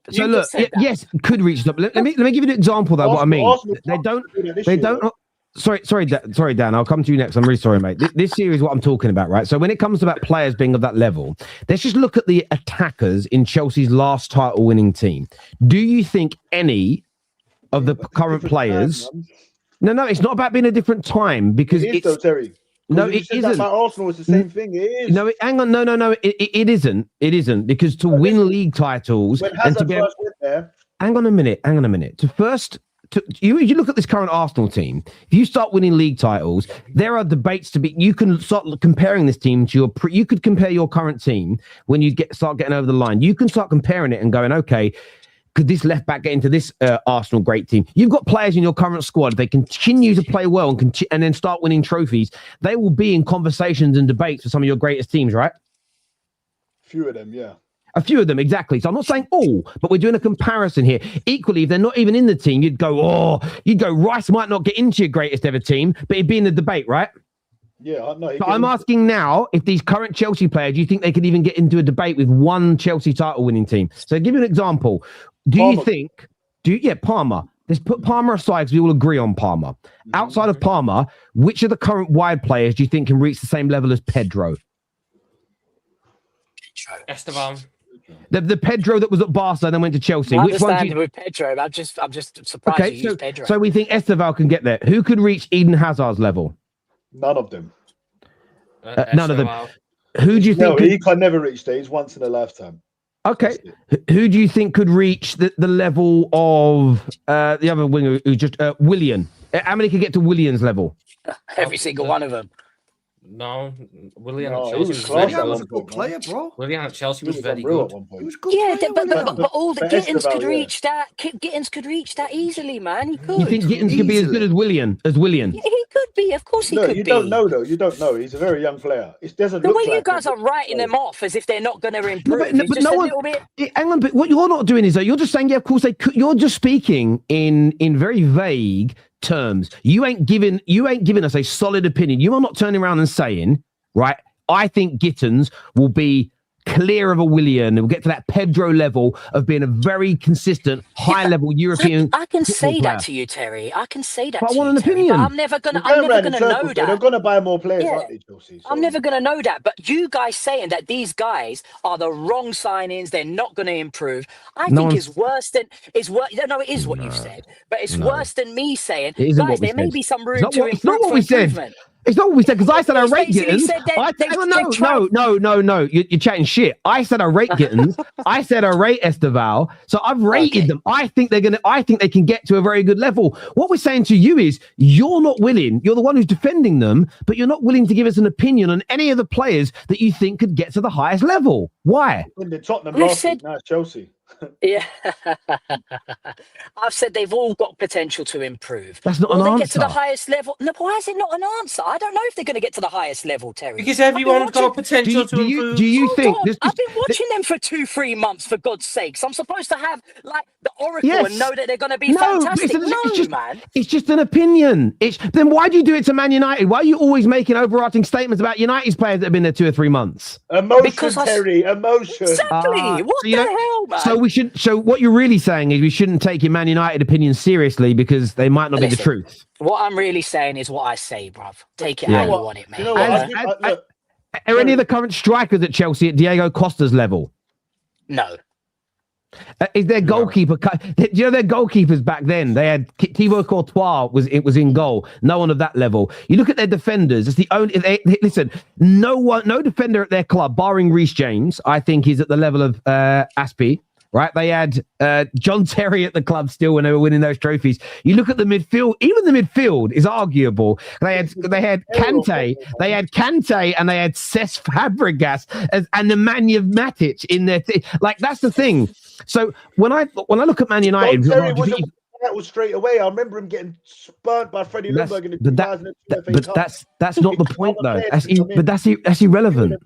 Frank Lampard, it's irrelevant. Straight away, was it? That isn't the point of what it went close. But that isn't the point. We're asking people, if people are saying I think their strategy's fine, that's great. Which one did it? Because if you ask Chelsea fans, when John Terry was a young man, they were very confident he would reach the top. So you can wait. I'm just asking people that are backing some of these youngsters. I'm not even disagreeing with your opinion. What we're arguing about is that David isn't giving an opinion after defending them. We're not even disagreeing with what he says. He won't give an opinion. I actually asked the question. Anyway, we won't go around in circles, guys. I apologise for speaking, my friends. You know, I shouldn't have backed Chelsea. There you go. It's not about backing Chelsea. It's about not giving an opinion. This here from Patrick says, for the panel, how many top quality players are Chelsea short from winning the title? Don't ask David. David will just say depends on that. David's answer is depends on all their development. I'd say 5. I'd say 4. They definitely need a keeper. They definitely need minimum 1 centre back. They definitely need a striker, and they definitely need a very good partner for Caicedo. In my eyes, good point. I'd say you 1. could argue another centre back. David, Isak hasn't started well at Liverpool, yet I think he will start clicking due to his past experience at Newcastle. Apart from it might happen for Delaps, what evidence have you got he will succeed? Well, he scored 12 goals for Ipswich last season, as we just discussed, and there may be a world where he could score 20 for Chelsea if he was fit. That's all I'm saying. Do you think he will? Is that okay? Do you think he will? Do you think he will? If he can stay away from being injured, yes, I think he can. Do I think he will? No. David, you're a proper politician, is what Robert says here. Cheers, Robert. David and Don, two sides of the same coin. Deluded as fuck.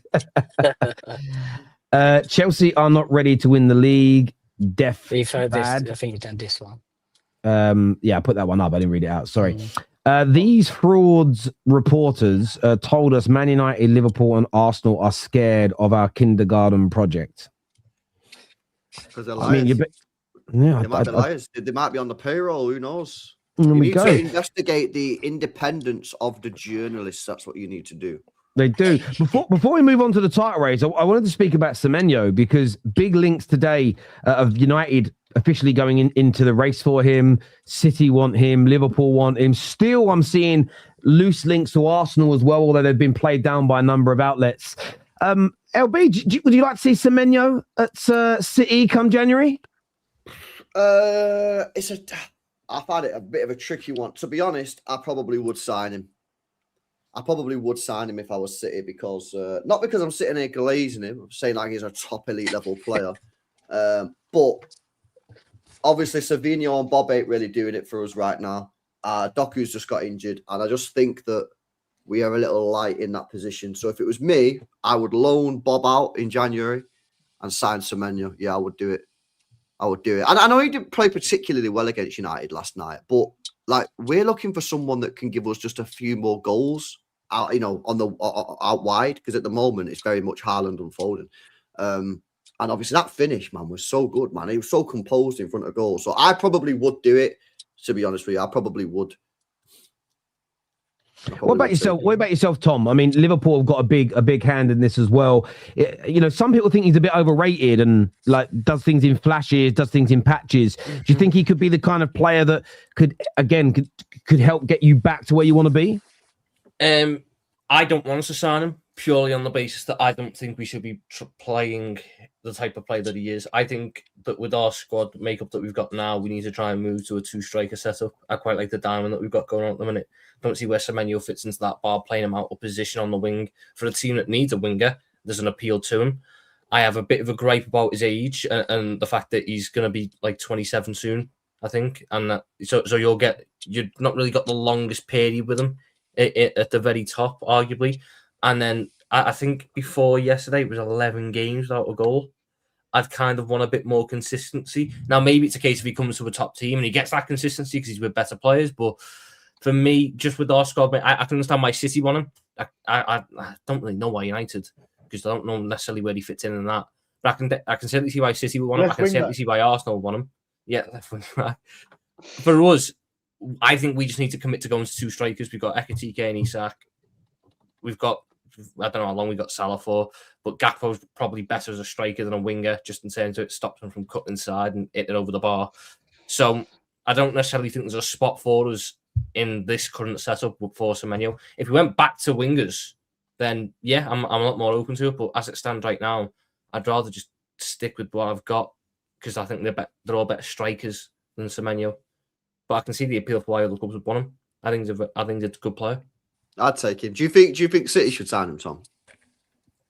I think if you, the thing is, I think there's a level above Semenyo, but I don't know whether those players who are a level above Semenyo will be available next summer. Because I'm thinking, like, is your Rodrigo finally going to stop being, start growing a pair of bollocks and leave Real Madrid? Because if he leaves Real Madrid, then all of a sudden you're going to sit there and go, well, I'd probably prefer a Rodrigo to a Semenyo. The thing is, though, he's got more experience. Right, my answer to that is right. So obviously, our current winger options, Savinho and Bob, they're the two that are most likely to leave. So if Bob goes, we could sign Semenyo. But then if Savinho doesn't up his game, you could get rid of Savinho in the summer and then make a move. And then your wingers for next season are Doku, Semenyo, and your new guy. Is Marmoush not a winger? That's just. I don't know where Marmoush should play, bro. If that's the case, then I think there's probably more of not. I like him. I think that he'd be a different. Someone's just said Rodrigo 1 goal in 34. He scored 2 goals. He scored another one the other day. Mm-hmm. Look, you can swing it both ways, but Rodrigo's got more pedigree. He's got more. There's more of a proven track record of him at the very top level, which ultimately weighs more so. Well, obviously the one that I want is Elise, because he's just fucking unbelievable. Oh yeah, I'd want us to be in the race. I think every club's got to be in the race for Elise. I think everyone's got to just full send Elise this summer, man. Obviously, he might not want to leave. He might be happy at Bayern, man. But that Elise, mate, is a baller, mate. Yeah, I think that's also why I'd want us to avoid getting Semenyo, because I feel like certainly the way my club operate, we'd lock ourselves in. So if we went for a Semenyo now, and we got him in January, 65 million, got him back boxed off. There's our right winger. And then in the summer, Elise hands in a transfer. He can play left wing as well. Available. He can play left wing. But Arnie Slot's not dropping Gakpo. He'd sooner drop the entire 11 before dropping Gakpo. So we've got a bit of a problem there. But even if we can play that, I just feel like we could lock ourselves off, and I don't want us to lock ourselves off. What about Arsenal, Dan? Because you've sort of distanced yourselves a little bit from this for a lot of journalists, but it has been a player that's been on the agenda before. Are you comfortable with your attackers? Is Semenyo a player, can play left, can play right, that you think would add something additional to Arsenal, or are you very comfortable with what you've got right now? It's going to sound crazy, but I'd rather sign a defender now. I really would, because of our. All right, Mikel, how many defenders do you want? Oh, I would because of our injuries. And look, for me, I wouldn't be playing him ahead of Trossard at this moment in time. No way in hell. I think Trossard's been our best attacker, one of the best wingers in the league this season. So I wouldn't be playing him on the left. I wouldn't be playing him on the right. Madueke has just scored 2 great goals. Can't understand why he didn't even get a minute against Wolves. So look, I mean, would I take it? Of course I would. It's an extra player. But if it was down to me, I'd rather see it sign a midfielder in if you could go and find a poor man's Declan Rice or someone similar of that ilk, that sort of player, I'd rather sign a midfielder or a defender, because we've literally got like 4 defenders that are fit right now. Ben White is now out for a month. We're not sure. Very short term though, because they will return. They will return, but listen, we're trying to win a Premier League. We're trying to win the Champions League. So if there's someone you can go and get short term, I would rather do that. Yeah, but I still think your attack. When are they coming back though? Because the whole point is we're halfway through December now. If these injuries like 3-4 weeks, by the time you get that defender in, Gabriel's got to be closer to coming back now, right? Gabriel says the new year. Yeah, it should be the new year. So like, there's a very real possibility you get to January and you're going, oh, we need to go get a defender, and then by the time he's in through the door, everyone's back and he's sitting there going, well, I've got to wait for all of us to get injured again now before I've got to look. Yeah, but look, we conceded 5 goals in 17 games when Gabriel was fit. We've now conceded 7 in 5. It's unbelievable. But he's back. But he's back in 2 weeks, isn't he? He's back in 2 weeks, yeah. But when I look at our team, I feel that's like, listen, if we signed him, I would be happy. But does Semenyo, is he better than Trossard? Is he that much better than Trossard? I don't think he is. You know, he started off on fire, yes, and you know everyone kind of wanted him there. And like Tom's just alluded to, he hasn't scored a goal for 11 games. Look, I would be excited last night. if we got him. Scored last night. Yeah, it's the first goal in it after 11 games, right? So look, I would be happy if we got him, but right now, again in midfield, I think if Declan Rice goes down, it's going to be another catastrophe, just like it is with Gabriel being out. Him and Zubimendi, they both look knackered. You've got Norgard there, but he clearly doesn't fancy him. So I would rather go for a midfield. You can play Marino there soon. Kai Havertz will be back, and you'll have all your strikers. Well, listen, Kai Havertz, I think is going to be a massive player for us. Oh yeah, he'll bench Gyokeres. I can't wait for Kai Havertz to come back. I've had enough of Gyokeres. Kai Havertz, when he played up striker last season, 14 games, 17 goal involvements, 9 goals scored, 8 assists. What the hell was Gyokeres doing? Gyokeres is very good at wrestling with the centre back. It's like watching a bigger Hoyland. Listen, when the first game I saw Gyokeres against Leeds at home, the first home game, I was at Old Trafford. I gave him a bly for that one. We were just terrible in the game. Then against Leeds at home, soon as I saw him, the ball bounced off him. I said, "I think we've been sold a dud here." Like, you know, I said it kind of tongue in cheek though, and the people next to me went, "Oh, Dan, don't you know what I mean? Don't say that." And I just kind of had it in my head, and then he did this turn and scored this goal, and I thought, okay, maybe I put it wrong. And yeah, they did though. And then he scored against Leeds. It was like a tap in, which I thought, okay, this is the striker we've got. He's not that good easy on the eye, but he's going to score you goals. And since then, he's probably scored another 1 or 2. You know, and that is it. You know, when I watch him, he doesn't look like an Arsenal player for me. I cannot wait for Kai Havertz to come back into this team. Like, I cannot wait. You know, I think Arteta against Aston Villa, he should have started Gyokeres in that game. They played at that high line and would have been more suited to it. And I actually think Marino would have been better against Wolves. Can I ask you a question, Dan? Can I ask you a question? Because I find depends. You're very much an Arteta winner. I find the Arteta winners typically at the minute are going in on Gyokeres. He might be a dud. The Arteta outers are saying he's a brilliant player and Arteta ruining him. Doesn't know how to use him. What's your views on that? Do you think that maybe this is about your team system, maybe about Arteta not getting the best out of him as opposed to him being a dud? No, I just don't think he's just not that player. He's playing against better defenders. Clearly, it's clear as day. Can I ask you a question then? How come he scored? How comes all the other players get chances, but he doesn't? Surely you have to make some chances yourself. Surely as a striker, that's what you do. Yeah, I agree, right? But at the same time, yeah, do you not think that there is some responsibility on the manager to sort of like be able to create him those opportunities? Are you saying it's all Gyokeres' fault? Oh, look, basically? No, it's not all his fault. And to be fair, when he was starting week in, week out, we won 10 games in a row. And when he got injured, we started dropping points, but that also coincided with Gabriel's injury. And listen, when we were winning, it didn't matter because we're winning games of football. So that's why people were saying, oh, well, maybe he's doing other stuff. He's occupying spaces. You know, he's running the channels more. Listen, I would still start him over Marino. I'm not one of these people who say Marino needs to be starting. Look, he's good in certain games. He plays that false 9 sort of role. He does score goals. But for me, Gyokeres is still a striker. I'd still prefer to start him. What about Jesus? But what about Jesus? Jesus is 100% fit. He starts every day of the week. 100%. He's the most naturally gifted player. 100% he starts. If he's fit the whole season, I think you've got a big chance, Dan. Jesus. Oh, yeah. 100%. He's so dangerous, man. The thing is, he probably won't stay fit. This is the thing. I'm not gonna get myself excited with Jesus because I've done it last season. So you're telling me Gyokeres is third in the picking order? Yeah, that's that yeah. what you're For me, it would be third. Yeah, Kai Havertz would be. I'll tell you what, Mr. Andrea Beta, all that hype and listening might not have been all that if this is where your big guy striker is. Well, the one you picked over the managers. Truly, what signing has hit the ground running at Arsenal? Out of them 8 signings, the best one for me is Zubomendi and possibly Madueke's done well. Yeah, he's done well as well. Question, Dan. End of the season. But like you said, Dave, like you look at everyone: Liverpool, Chelsea, Arsenal. No signings. Even only Man City's Turkey has just started to kind of.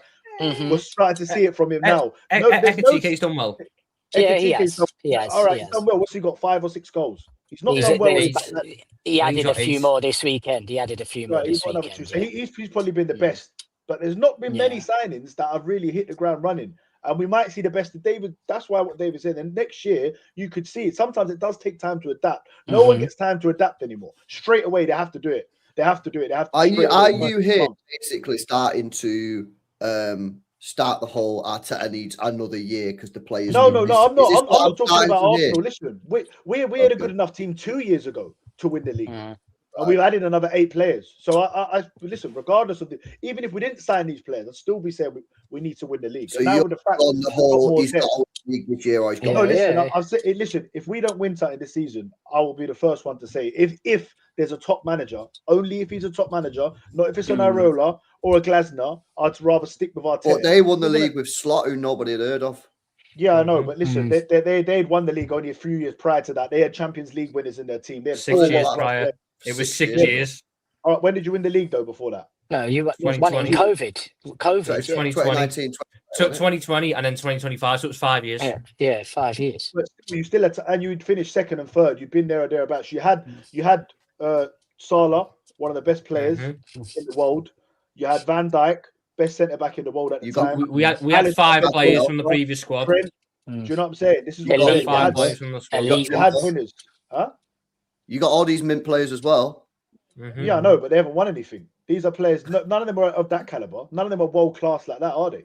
I just kind of feel that, like, I think that I'm starting to hear the beginnings of it, like reasons why at the end of the season you're going to not be. When City take the title off them with 3 games to go, it's a case of all these things conspired against Arteta, and we got to give him one more chance.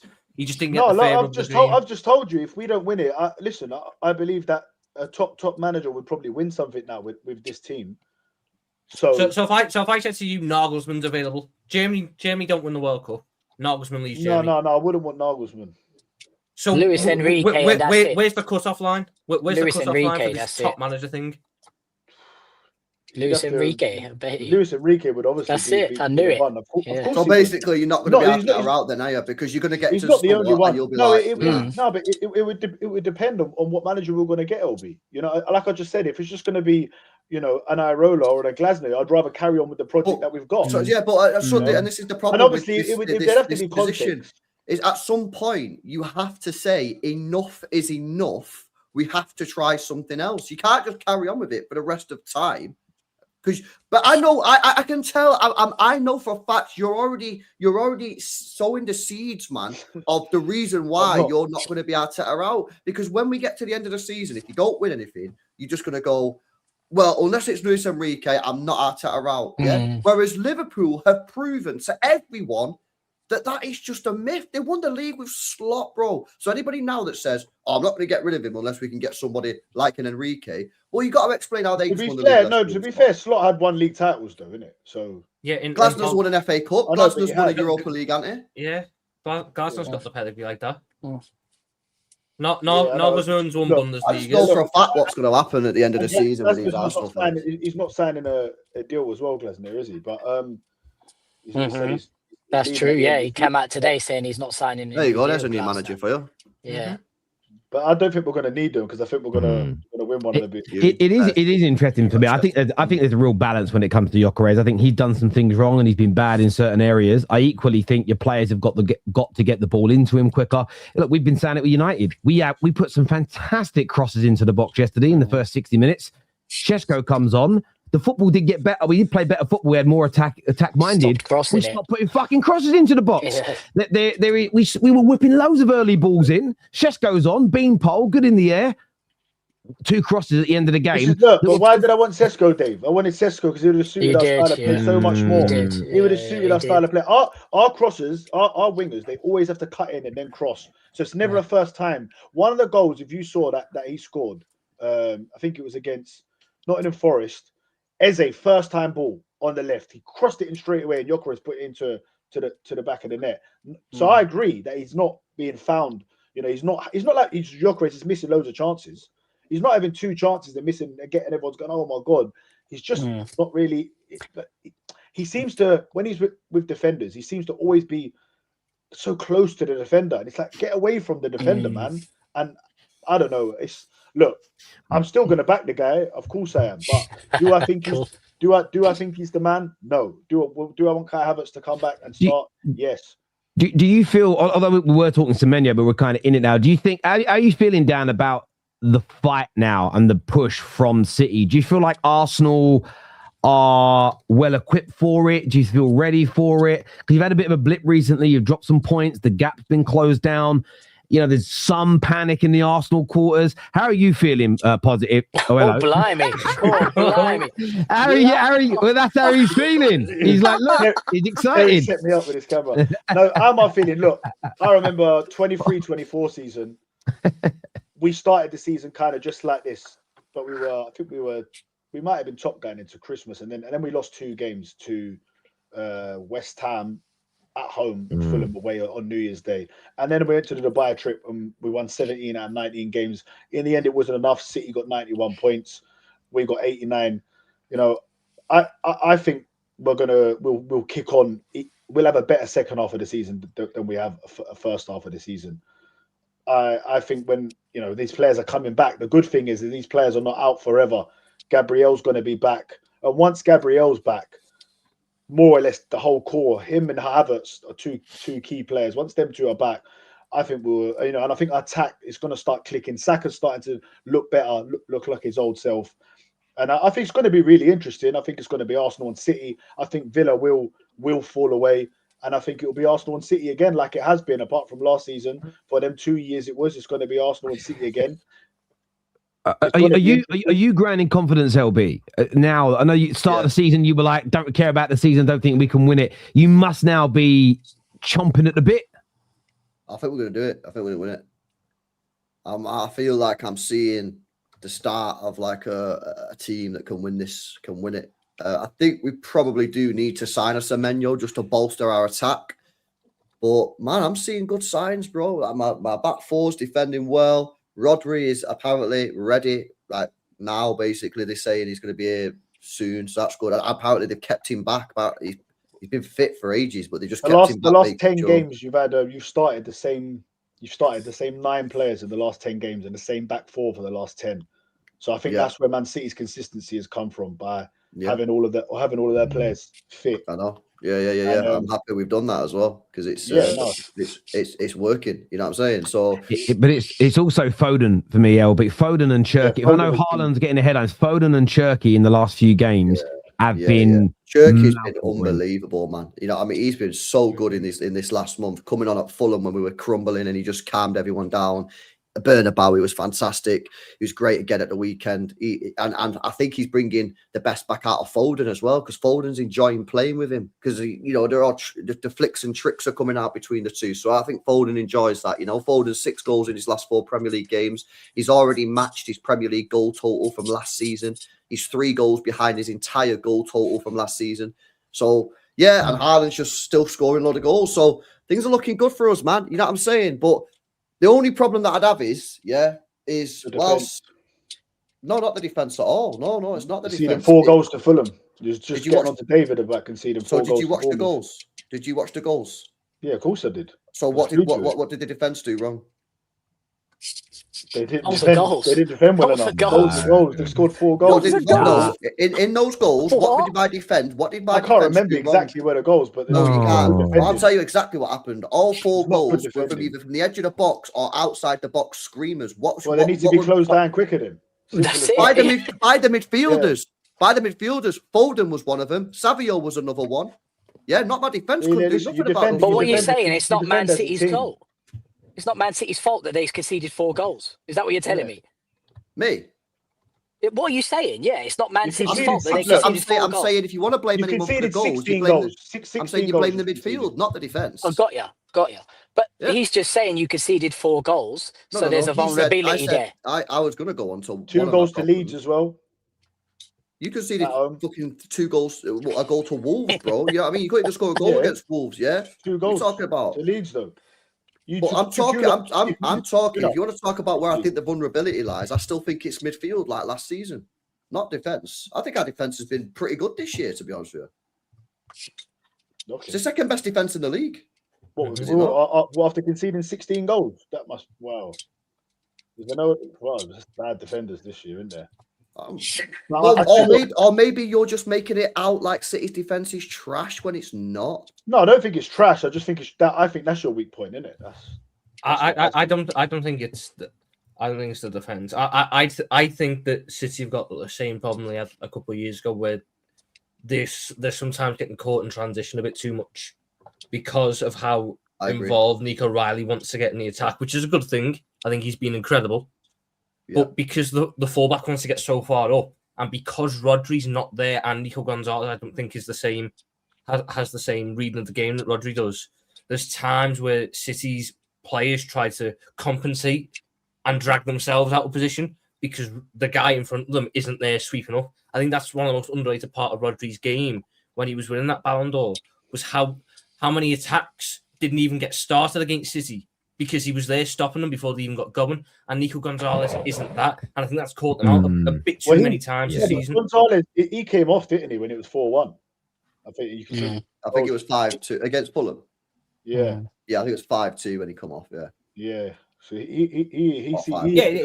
it's not the sole reason, but I think it's the biggest factor. Game week 32. I think that's what it could come down to.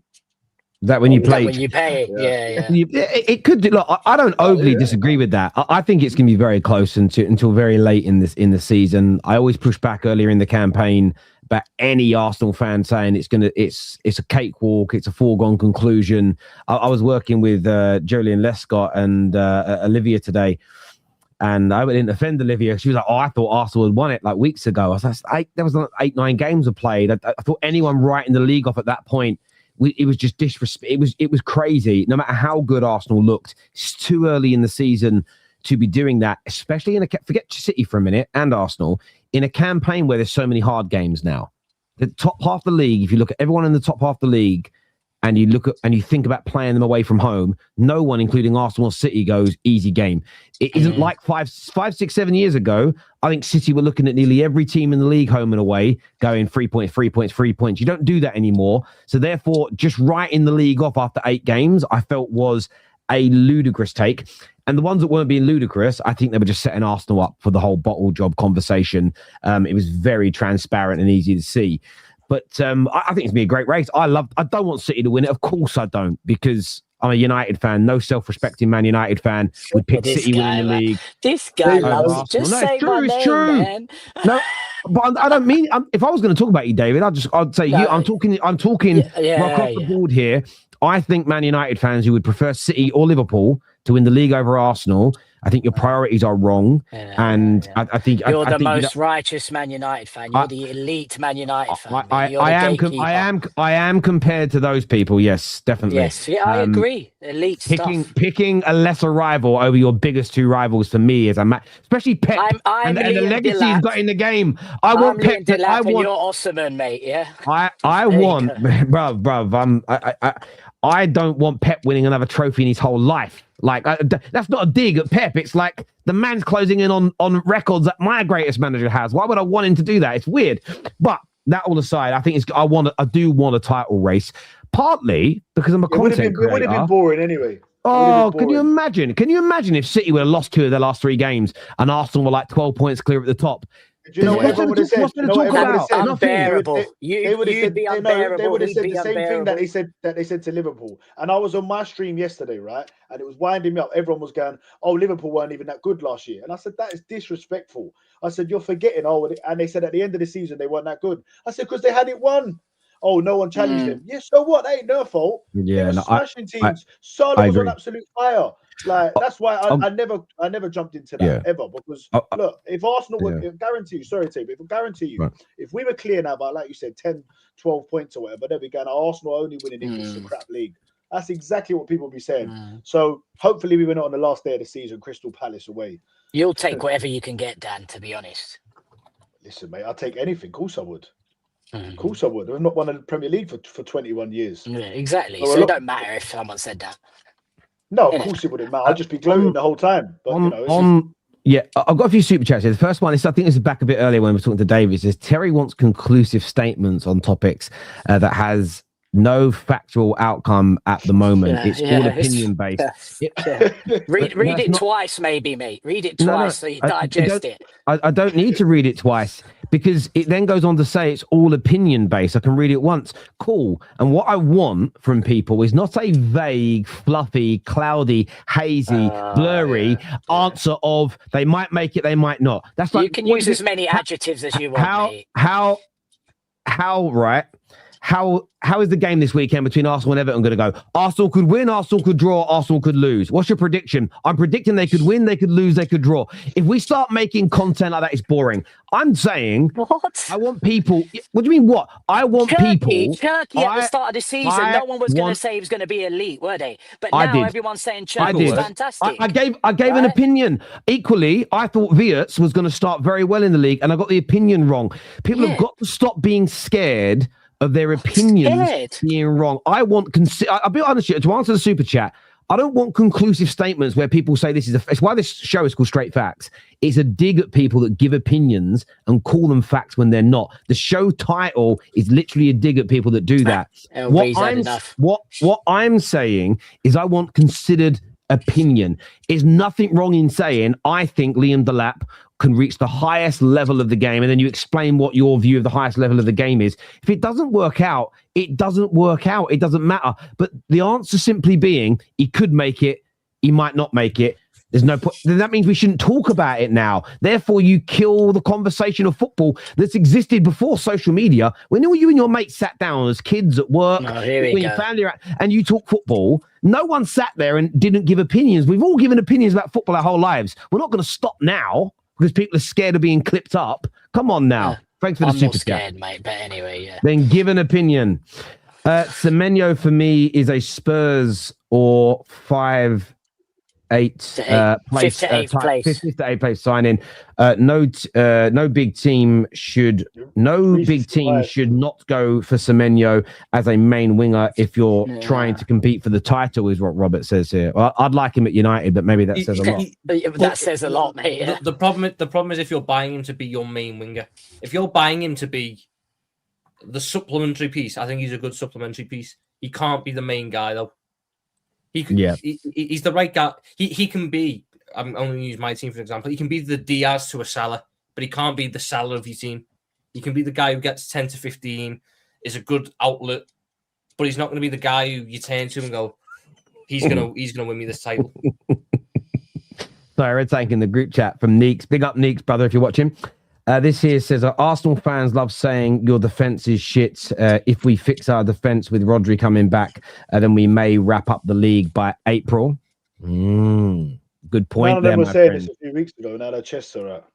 Can't wait. Dan, stop saying Arsenal will win the league with a mediocre attack. Arsenal have Saka, Gyokeres, Havertz, even Eze, who will get 20 plus GA in the Premier League. Apart from Palmer, who else will get 20 plus GA for Chelsea? It's a great point. It's a very, very good point there. Very, very good point. Rivals always eager to chat about sacking Arteta. That's true. I hear that. Arteta wanted Šeško, though. Debatable. Yeah, look, I mean, Šeško hasn't had the best of starts, but then again, I was quite impressed with him last night. People do the compilation thing where he tried dribbling past someone and got tackled, but there was 3 or 4 times he had great hold-up play. pivotal in our fourth goal in the game. I was really impressed overall with him. But you know, it's like people have agenda. You know, people have agendas now. They either don't give opinions or they give an opinion and stick to it even when they're wrong. You must have seen those guys in both your fan bases where they write a player off.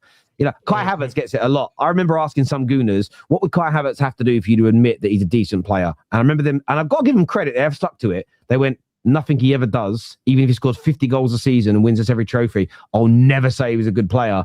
That's when you're just sitting in the realms of, all you do when you do that is you limit football conversations. If we don't start giving fully formed opinions. There'll be Arsenal fans happy when City go top when they beat West Ham. There'll be some. Yeah, I just want people to give an opinion with a bit of conviction, but be open to being wrong. It's also hard to be. You can't be taken seriously if you're saying stuff like that as well. In my eyes, I agree. You're gonna be wrong eventually. Yeah, I don't get why people are scared of being wrong. Everybody gets stuff wrong. We all predict how a signing's going to do, and it doesn't work out. We all predict ones that come. I thought we were going to do the double this year. Yeah. I don't think we're going to do any. No, people care more about the logic than they care about anything else. But again, if you don't give a considered opinion, the quad's still on. Well, the quad is still on until you're out of a cup competition. The quad's on. It's true. Look, I want to thank everyone who's tuned in. If you're watching over on X, please come and join the community here on YouTube. The link is on the post on X. You can come across and subscribe and join in with the chat. I want to thank the chat. I want to thank our super chatters. The panel today has been amazing. Brilliant debate. Enjoyed it thoroughly. We're live tonight after Cardiff versus Chelsea in the Carabao Cup. This is going to redirect you to, who's it directing you to and where? I've got to go and check. To Footy Judge Mo, who's live now. So go and support my brother on his channel. I want to thank you all so much. It's been an amazing, we're getting towards the end of the year and I always reflect back, and I want to thank you all so much for the amount you tune in and what you do for us. We've got some big things coming in 2026 that have actually been in the pipeline for 2 years, but we've had to hold back on them. Can't wait to start showing it to you all. So a big thank you to all of you. Take care. Goodbye. God bless. And we'll see you soon. Peace.